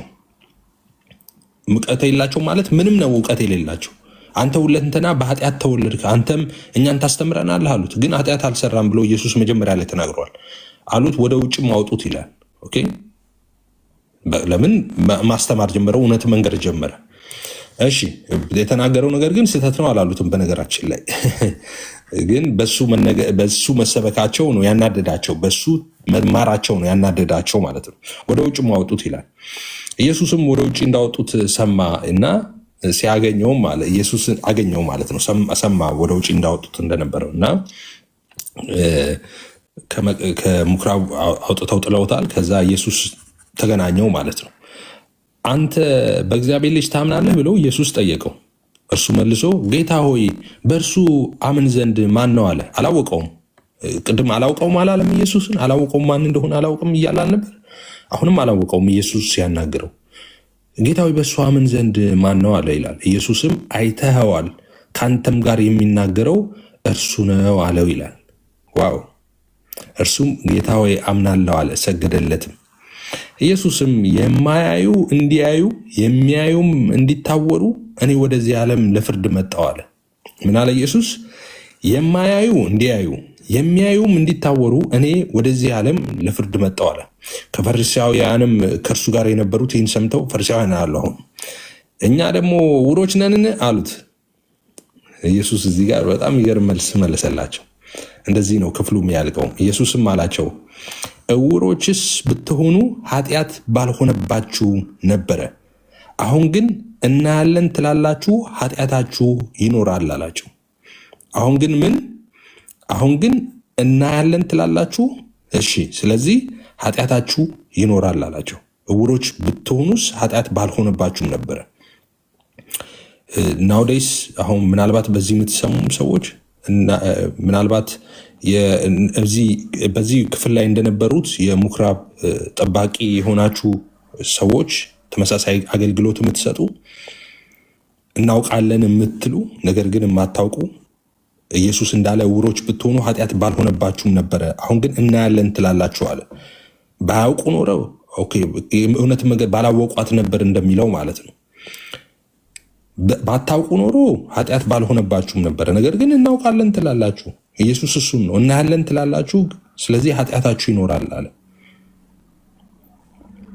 እና እናውቃለን የምትሉ እናያለን የምትሉ ነገር ግን ይህን የእውነት ጌታ የገፋችሁ እንደገና ደግሞ ሰዎች እንዳያገኙት እንቅፋት የሆናችሁ መሀል ላይ የገባችሁ መካከለኛ የሆናችሁ ወደ ሕይወት ሰዎች እንዳይደርሱ ወደ ዘላለም ተስፋና ርስታቸው እንዳይገቡ ሰዎችን ከዚህ ከዘላለም እውነት ጋር ከዘላለም መንገድ ጋር ከዘላለም ፍቅር ጋር ከዘላለም ተስፋ ጋር እንዳይገናኙ ያደረጋችሁ ሰዎች እናንተ እናያለን ትላላችሁ፣ ኃጢአታችሁ ይኖራል ስለዚህ ያለ ኢየሱስ። ዕውሮች ብትሆኑ ግን ኃጢአት ባልሆነባችሁም ነበር ይላል እና በጣም በጣም በጣም በጣም የሚገርመኝ የመጽሐፍ ቅዱስ ክፍል ነው። ጌታ ኢየሱስ ይባረክ። ይቅርታ ሳነበው ስለቆየው ኤርሚዬ ካለህ ለአንተ መልሼ እሰጣለሁ፣ ከሌለህ ደግሞ እስክትመለስ ድረስ አለህ ኤርሚዬ። እሺ ኤርሚዬ እስክመለስ ግርምሽ ወደ አንተ ልምጣ። ግርምዬ አለህ?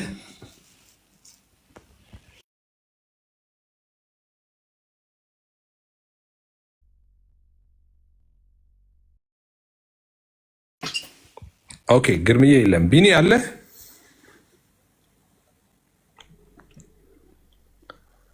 ስመሰክር አይኔን እንዳበራ ወይ ኤርሚ መጣ። እኔን ጠርታኝ ነው ይፍዬ። እሺ አይ ችግር የለም። ቴክ ዩር ታይም ኤርሚዬ ካለ ብዬ ነበረ ቼክ አለውኝ ግን እሺ ቴክ ዩር ታይም ኤርሚ። እሺ ብላ ሚኒዬ ጎሄድ ብራዘር።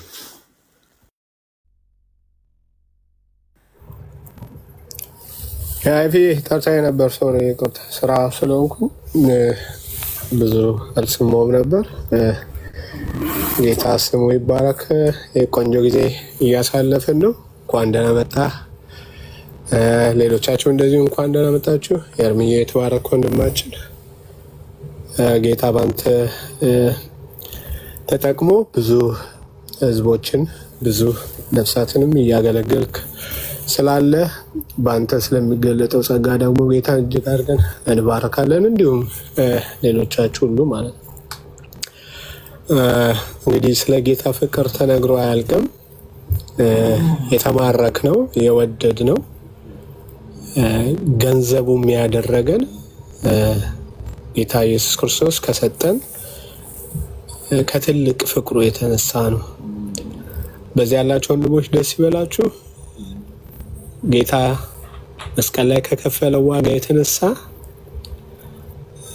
ከዚህ የተለየ ከዚህ የሚበልጥ ፍቅር በሌለበት በእውነተኛ ፍቅር የራሱን ነፍስ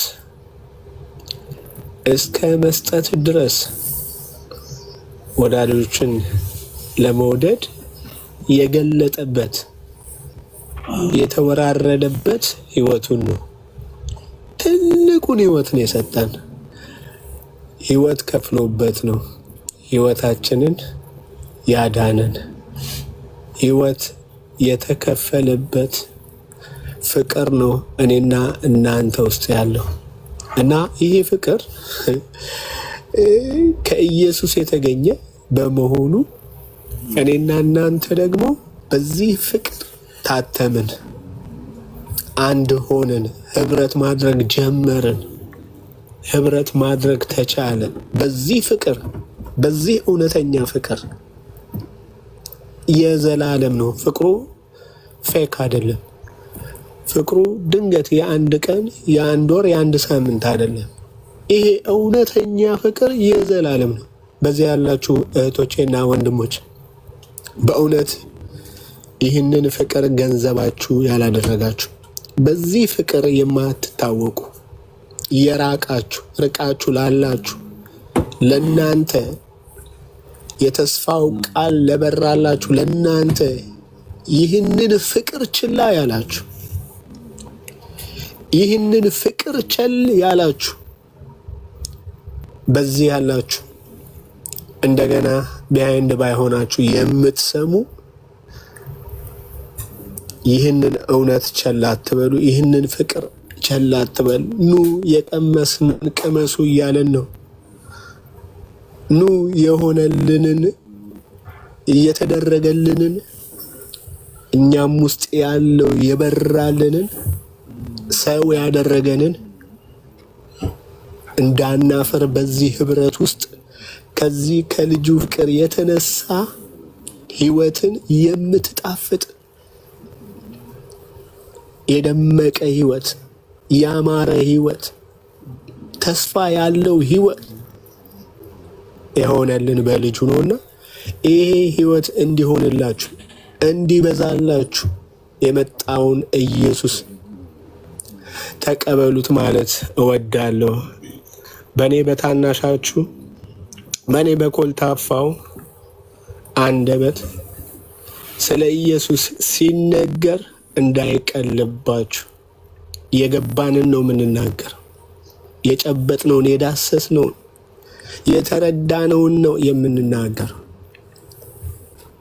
ስለዚህ ይህንን ፍቅር ቤታችሁ ድረስ ያላችሁበት ድረስ መጥቶ አልቀበልም ብላችሁ ቸል አትበሉ። የዘላለም ህይወት ነው ዋጋው።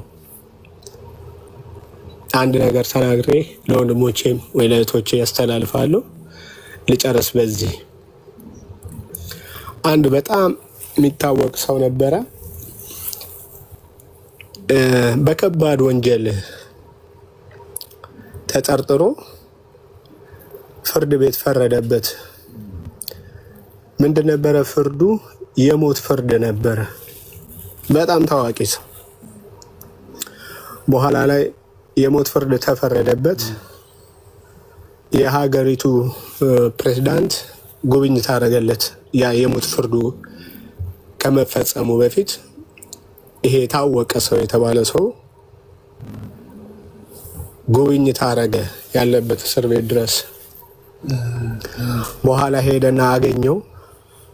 ሲያገኘው እጁ ላይ ያለ ደብዳቤ፣ ፕሬዝዳንት ነው፣ እጁ ላይ ያለ ደብዳቤ ለፍርደኛው ለሞት ፍርደኛው ይሰጠዋል። ሲሰጠው ፍርደኛው ተስፋ ቆርጧል እና ከፕሬዝዳንቱ የመጣለትን ደብዳቤ ይህን ደብዳቤውን ብቀበል ባልቀበል ምን ያደርግልኛል? ምክንያቱም የሞት ፍርድ ተፈርዶበታል። ሊሞት የቀሩት ሰዓታት ናቸው። ፍርዱን ሊፈጽም የቀረው ሰዓታት ናቸው። በኋላ ላይ ይህን አልቀበልም አለ። ይቅርታ ድምፄ እየተቆራረጠ ከሆነ ግን ልቀጥል። በኋላ ላይ አልቀበልም ብሎ አለ። ከዛ ፕሬዝዳንቱ ከነበሩት አብረው ከነበሩት ሰው ጋር ይወጣል። ሲወጣ ፍርዱን ሊቀበል ልክ ሰዓቱን ሊቀበል ሲል አንተ ምን ሆነ ነው ይሉታል እዛ የእስር ቤት ሰዎች ጠባቆች። ለምንድን ነው ያልተቀበልከው ደብዳቤ? የመጣልህ ደብዳቤ እኮ የይቅርታ ደብዳቤ ነበር፣ የምህረት ደብዳቤ ነበር። ከመጣብህ የሞት ፍርድ ነፃ የሚያወጣ ደብዳቤ ነበር ብለው አሉት። በኋላ ሰዓቱ ደረሰ። በጣም አዘነ። ፍርዱ የሚፈጸምበት ሰዓት ደረሰ። በኋላ ላይ የሞት ፍርድ የሚፈረድበት አደባባይ ላይ ወጣ ይህ ሰው። በኋላ ላይ ከመሞት በፊት የምትናገረው ነገር ካለ፣ ፍርዱ ከመፈጸሙ በፊት የምትናገረው ነገር ካለ አሉት። ይሄ ታዋቂ ሰው፣ ይሄ የሞት ፍርደኛ የሆነ ሰው፣ ታዋቂ ሰው የመጨረሻውን ንግግር ሲያደርግ እንደዚህ አለ። በደንብ ስሙኝ፣ መልእክቴ እዚህ ጋር ነው። በደንብ ስሙኝ። በዚህ ያላችሁ ወንድሞች እህቶች፣ እንደገናም ቢሃይንድ ባይ ያላችሁ በደንብ ስሙኝ። ሲናገር እንዲህ ብሎ ተናገረ። አሁንም ሞተው አለ ስለሰራሁት ወንጀል አይደለም፣ ስለሰራሁት ኃጢአት አይደለም፣ ያለውበት ድረስ መጥቶ አልቀበል ስላልኩት ምህረት ነው አሁንም ሞተው አለ። ይሄ ነው መልእክት። ይሄ ሰውዬ እየሞተ ያለው ስለሰራው ወንጀል አይደለም፣ ስለፈጸመው ኃጢአት በደል አይደለም። ያለበት ድረስ እስር ቤት ድረስ ያለበት ድረስ መጥቶ አልቀበል ስላለው የምህረት ደብዳቤ ነው ምን እያለ ያለው አሁን ሊሞት ያለው። ስለዚህ አብዛኞቻችሁ እንደዚህ ነው ያላችሁበት ድረስ መጥቶ አልቀበል ስላላችሁት ምህረት ነው እየሞታችሁ ያላችሁ፣ እየጠፋችሁ ያላችሁት እና ይህንን ምህረት ያላችሁበት ድረስ መጥቶ ጌታ ኢየሱስ ክርስቶስ ያላችሁበት ድረስ እቤታችሁ ድረስ መኖሪያችሁ ድረስ ሀገራችሁ ድረስ አካባቢያችሁ ድረስ ዘራችሁ ድረስ ዘርማችሁ ድረስ መጥቶ አልቀበል ስላላችሁት ምህረት እንዳትሞቱ ይህንን ምህረት ተቀበሉ እላለሁ። ተቀበሉ እላለሁ። ይህ እውነት ተቀበሉ። መኖርም ይሁንላችሁ፣ መዳንም ይሁንላችሁ። ወደዚህ እውነተኛ ፍቅርም ህብረት ይውላሉ። ጌታ ይባርካችሁ። ኤፍዬ ተቀበለኝ። ተባረኩ። ቢኒዬ ተባረክ። ጌታ ኢየሱስ ይባርክ። በጣም በጣም በጣም ቆንጆ መልእክት ነው። በጣም በጣም በጣም ቆንጆ መልእክት ነው። በዚህ በጠዋት ጌታ ኢየሱስ ዘመን ይባርክ። ብሩኩን ኤልሲ አለሽ? ኤልሲ አለሽ? አዎ አለሁ። ጌታ ይባርክ። እንደምን አደራችሁ? የጌታ ጸጋና ሰላም ይብዛላችሁ። እኔ ጋር ሌሊት ነው። ጌታ ይባረክ። ኤፊ ባነበብከው ክፍል ላይ እኔም በጣም የምወደው ክፍል ነው እና ኢየሱስ ክርስቶስ ነኝ ከሚላቸው አንዱ ብርሃን ነኝ ነው። እኔ የህይወት እንጀራ ነኝ፣ እንጀራ ያበላና እንጀራ መሆኑን ይነግራል። የህይወት አይነ ስውሩን አብርቶ የህይወት ብርሃን መሆኑን ነገራቸውና እውር ብትሆኑ ኖሮ ኃጢአት ባልሆነባችሁ ነበር፣ ግን እናያለን ስለምትሉ ኃጢአታችሁ በእናንተ ይኖራል። እነዚህ አዋቂዎች ናቸው። ዮሐንስ የተመረጡ ምልክቶችን ነው የጻፈልን። ጌታ ካረጋቸው ተአምሮች መሲሁ ሲገለጽ 7 ምልክቶችን ነው ዮሐንስ የጻፈው። ተአምር ብሎ የማይጠራቸው ምልክት ብሎ ነው የሚጠራቸው። ለመሲሁ የተነገሩ ምልክቶች ናቸው። የ38 ዓመት ሽባውንም ሲፈውስ፣ ይሄ ከእናቱ ማፀን እውርንም ሲያበራ መሲሁ በዚያን ቀን ተብሎ በትንቢት የተነገሩ ናቸው እና እነኚህ ሰዎች ደግሞ የትንቢቱ መጽሐፍ ፈሪሳውያን በአብዛኛው ትንቢትን መዝሙራትንና የሙሴን ሕግ የሚቀበሉ ናቸው። ብርሃን ደግሞ ከእውቀት ጋር ነው የሚያያዘው። እናያለን ማለት እናውቃለን ማለት ነው። እግዚአብሔር የእውቀት አምላክ ነው። ብርሃን ምንጊዜም ከእውቀት ጋር የተያያዘ ነው። መጽሐፉ በእጃቸው ነው። መሲሁ ሊያደርግ የሚችላቸው ምልክቶችን ያውቃሉ። እናውቃለን ትላላችሁ፣ እናያለን ትላላችሁ ነው። እያወቃችሁ ኃጢአታችሁ በእናንተ ይኖራል እያላቸው ነው። ኢየሱስ ያደረገው በተለይ በዮሐንስ ወንጌል ከምዕራፍ 2 ጀምሮ በቃና ዘገሊላ ምልክት ነው። መሲሁ በሚመጣ ሰዓት ጋኖች በውሃ የሞሉ ጋኖች ወደ ወይን ጠጅ ይቀየራል የሚል በዚያን ቀን ተብሎ ተጽፎላቸዋል። ይሄ የመሲሁ ምልክቶች ናቸው፣ ሰባቱም በዮሐንስ ወንጌል ላይ ያሉትና ለዛ ነው እናያለን ትላላችሁ፣ እናውቃለን ትላላችሁ፣ ግን እውሮች ናችሁ እያላቸው ነው። የማያውቀው ይሄ ግን አወቀ። የአይኑ የስጋ ብርሃን ብቻ ሳይሆን የልቡም ነው ይበራለት። አወቀው። እንዴት አስተዋለ? ምን አስተዋለ? እግዚአብሔርን ቃል አስተዋለ። ኃጢአተኛ ቢሆን ኖሮ አላቸው እግዚአብሔር አይሰማውም ነበረ። ይሄንን እናውቃለን እኮ አላቸው። ያስተማሩት እኮ እነሱ ናቸው። ይሄን ሰው ያስተማሩት እነሱ ራሳቸው ናቸው። ለምንድን ነው ቤተሰቦቹ ናቸው ወይስ እሱ ነው ኃጢአት የሰራው ብለው እኮ ሲናገሩ በብሉይ ኪዳን የሚታመነው በአካላቸው ላይ የሆነ ነገር በሚፈጠር ሰዓት እርግማን ነው ተብሎ ስለሚያዝ፣ እርግማን ደግሞ በኃጢአት ምክንያት የሚመጣ ነው ተብሎ ይታመናል። ይህንን ያስተማሩ እራሳቸው ናቸው። በኃጢአት የተወለድክ ሁለመና ኃጢአት ያሉት እኮ ለዛ ነው። እውር የሆንክበት ምክንያቱ ኃጢአት ነው። ይህን ትምህርት ያስተማሩ ራሳቸው ናቸው። ኃጢአተኛን እግዚአብሔር አይሰማውም ብለው ያስተማሩት ራሳቸው ናቸው። እሱ ያስተማሩት ሰውዬ መልሶ ኢየሱስ ላይ ሲሆን እንዴት አይሰራም እያላቸው ነው። እግዚአብሔር የሚሰማው ኃጢአተኛን እንዳልሆነ አውቃለሁ፣ እናውቃለን ያላቸው በጋራ ይሄ ትምህርት የታወቀ ስለሆነ ማለት ነው። እና በጣም የምወደው ክፍል ነው። ጌታ ይባርክህ። ኢየሱስ የአይኑን ብቻ ሳይሆን የልቡንም ብርሃን ያበራለት። ባየው ጊዜ እንደገና ደግሞ ሲያገኘው ከምኩራብ ከተባረረ በኋላ ሰገደለት። አውቀው ዘንድ እሱ ማን ነው አለው። እኔ ነኝ ሲለው ወዲያው ነው የተደፋው የሰገደለት። ለማመን አልቸገረውም። እነዚያ ግን በብርሃን እናያለን የሚሉቱ ልባቸው ስለታወረ ወይም መቀበል ስላልፈለጉ የህይወት ብርሃን ሳይበራል ሲያልፋቸው ነው የምናየው። የመጽሐፉ ባለቤቶች አስተማሪዎቹ ማለት ነውና ጌታ ስሙ ለዘላለም ይባረክ። እኛም በልባችን እውርነት ላይ ብርሃን ይሁን ያለ እግዚአብሔር ስሙ ለዘላለም ይባረክ። የእኛም የልባችን ብርሃን በርቶ ነው ዛሬ ህይወትን የበራልን ኢየሱስን ልንከተለው የቻልነው።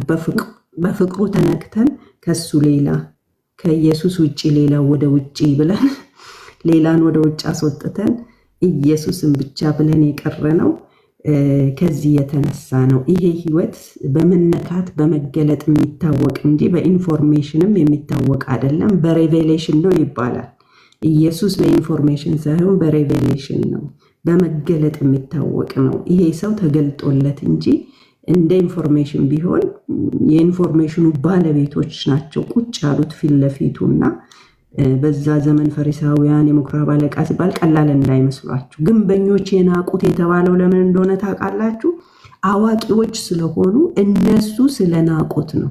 ግንበኛ ማለት ድንጋይ የሚያውቅ ማለት ነው። ለማዕዘን የሚሆነውን ድንጋይ የሚመርጥ አዋቂ ነው። እነኚህ የሲናድሪህ አባላት የሚባሉትም ይሁኑ አይሁዳውያን አለቆች ሰው ያውቃሉ፣ መንጥረው ያውቃሉ። ኢየሱስን ስላላወቁት እንዳይመስላችሁ፣ በቅናት ነው። አውቀውታል፣ ያውቃሉ፣ ሰውን ያውቃሉ። ለምንድን ነው መርምረው እንኳ ራስህን ለካህን አሳይ ያለው? ስለሚያውቁ ነው። ለምጹ መንጻት አለመንጻቱን አዋቂዎች ናቸው፣ በደንብ አዋቂዎች ናቸው። ለዚህ ነው ግንበኞች የናቁት የማዕዘን ራስ ተባለ። ኢየሱስን ናቁት፣ አልተቀበሉትም። ግን እሱ የማዕዘን ራስ ሆነ ይላልና ከነሱ አንጻር የተነገረ ነው። ይሄ አዋቂዎች ስለሆኑ ደግሞም ናቸው። ይሄ ስልጣን አላቸው፣ እግዚአብሔር የሰጣቸውም ስልጣን ስለሆነ በቃሉ መሰረት ስለሚያውቁ ነው። ኢየሱስን ሳይለዩት ቀርተው ሳይሆን ቅናትም ጭምር ነው። ብዙ ተከታዮችን ስላፈራ ነውና የልባቸው አይን አልበራላቸውም፣ ሊቀበሉትም ፈቃደኞች አይደሉም። ተባረክልኝ ኤፍዬ። እና አሁንም ይሄን ድምፅ የምትሰሙ ግንበኞች፣ የማዕዘን ድንጋይ ወይም አዋቂዎች የሆናችሁ በተለይም የሃይማኖት ሰዎች እባካችሁ ቆም ብላችሁ አስቡ። በእውነት የልባችሁ ብርሃን በርቷል ወይ? ምክንያቱም ብዙ ሰውን ስለምታስቱ ማለት ነው። እነኚህ የምኩራብ አለቆች ብዙዎችን ነው ያሳቱት፣ ከኢየሱስ ፊታቸውን እንዲያዞሩ ያደረጉት። እና ቆም ብላችሁ አስቡ። እንደኛም ደግሞ ምንም ሳታውቁ እውር ሆናችሁ ድንገት አይናችሁ የበራም አሁንም ደግሞ የተነካችሁ ኑ ወደ ኢየሱስ። ኢየሱስ ቤቱ አዳራሹ ሰፊ ነው አይጠበንምና የሚል መዝሙር አለ። ምናልባት ኤፊ ያውቀዋል። የኢየሱስ አዳራሽ ሰፊ ነው አይጠበንምና ኑ ተፈወሱ። ይሄ ፈውስ የዘላለም ፈውስ ነው፣ የህይወት ፈውስ ነው፣ አስተማማኝ ፈውስ ነው፣ የዘላለም ህይወት ነው፣ ከእግዚአብሔር ጋር መታረቅ ነው፣ በእረፍት መኖር ነው፣ በሰላም መኖር ነው ከኢየሱስ ጋር። ዓለም ስትናወጥ እናንተ እረፍት ይሆንላችኋል። ያየነውን ነው የምንመሰክርላችሁ። እኛ የቃሉ ምስክሮች፣ በህይወታችን የተፈጸመን የቃል እውነት ነው የምንነግራችሁ። በዚህ እውነት ተፈውሰናል። ይሄን አምነን ድነን ቀርተናልና ተባረኩ። ጌታ ኢየሱስ ይባርካችሁ። እፍዬ ቀጥሉ።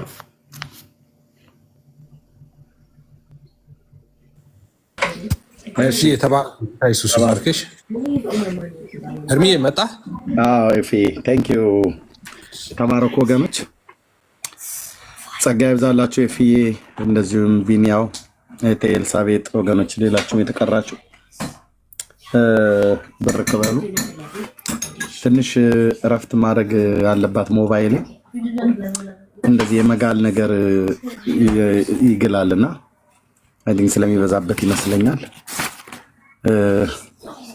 በኋላ ወይ እንገናኛለን ጌታ ቢፈቅድ ማለት ነው። በእግዚአብሔር ፍቅር በክርስቶስ ፍቅር ደስ ይበላችሁ። ይህን ፍቅር ያልቀመሳችሁ ግን ቅድም ወንድሞቼ እንዳሉት በዮሐንስ ወንጌል መጽሐፍ ምዕራፍ 9 ላይ ወንድምነትም እንዳነበበው አይነ ስውሩን ቢያበራ ሙታንን ቢያስነሳ የዲዳ ምላስ እንዲዘምር ቢያደርግ ለሙታን ሕይወትን ቢሰጥ ለበደል ኃጢአታችን የተሰዋው ቀራንዮ ኮረብታ ላይ እቺ አጭሯ ዘመናችን ማለት ነው። ምን ያህል ዘመን እንደምንኖር አናውቅም፣ በሱ እጅ ላይ ነው ያለነው። ግን አጭሯ ዘመናችን 100 እና 120 እንኳን የማይሞላ ማለት ነው። 100 እና 120 130 140 ቢሞላ እቺ ትንሿ ጥቂቷ በዚች ጥቂቷ ዘመናችን የእግዚአብሔር ልጅ ኢየሱስ ክርስቶስን ሰብከኑ አገልግለኑ እንለፍ። የእግዚአብሔር መንግስት ሰራተኞች ሆነን እንለፍ። ወንድሞች እናቶች፣ ትልቁ እግዚአብሔር ልጁን ወደዚህ ዓለም መድኃኒት ቤዛ አዳኝ አድርጎ የሰጠበትን አብ ደስ የተሰኘበት ነፍሴ ደስ የተሰኘችበት ምርጤ መንፈሴን በሱ ላይ አድርጌያለሁ ብሎ በነቢያት እንደተጻፈ በእርሱ ደስ የሚለኝ የምወደው ልጄ እርሱ ነውና እሱን ስሙት ብሏል። እሱን የማትሰማ ነፍስ ግን በእግዚአብሔር በቀል እንደሚበቀላት እግዚአብሔር አንጠራጠርም፣ መጽሐፍ ቅዱስ ይናገራል። ስለዚህ በእግዚአብሔር ፍርድ ውስጥ እንዳትወድቁ ጌታ ኢየሱስ ክርስቶስ በሱ በኩል የተሰበከውን ወንጌል በነቢያቱና በሐዋርያት የተነገረው እሱን አምናችሁ ወደዚህ ፍቅር እንድትገቡ እንጠራለን። ጸጋና ሰላም ከሁላችሁ ጋር። ተባረኩ። እሺ ትንሿ አስገብቼሽ ነበረ፣ ገብተሽ አንቺ ሪፖርት ለማድረግ ነው የገባሽው፣ ተደብቀሽ ነበር። ስለዚህ የተሰጠሽን እድል አልተጠቀምሽበትም ማለት ነው። እኔ ነኝ ያስወጣሁሽ፣ እኔ ነኝ ያስገባሁሽ። አስገባሽ ስትይኝ እኔው ነኝ ያስወጣሁሽ። ገብተሽ ቀጥታ ተደበቅሽ። ያው በስርዓት ትጸድቃላችሁ፣ ግን ክፋት ነው የምትሰሩት ኦርቶዶክሳውያን፣ አንዳንዶች፣ ሁሉም አይደሉም። እና የተሰጠሽን እድል አልተጠቀምሽበትም። ጸጋ ይብዛላችሁ። ተባረኩ። እፍዬ ወገኖች ሁላችሁን ሰላሙኑ ተባረኩልን። እየተፈቀደ እንገናኛለን። ኤፊ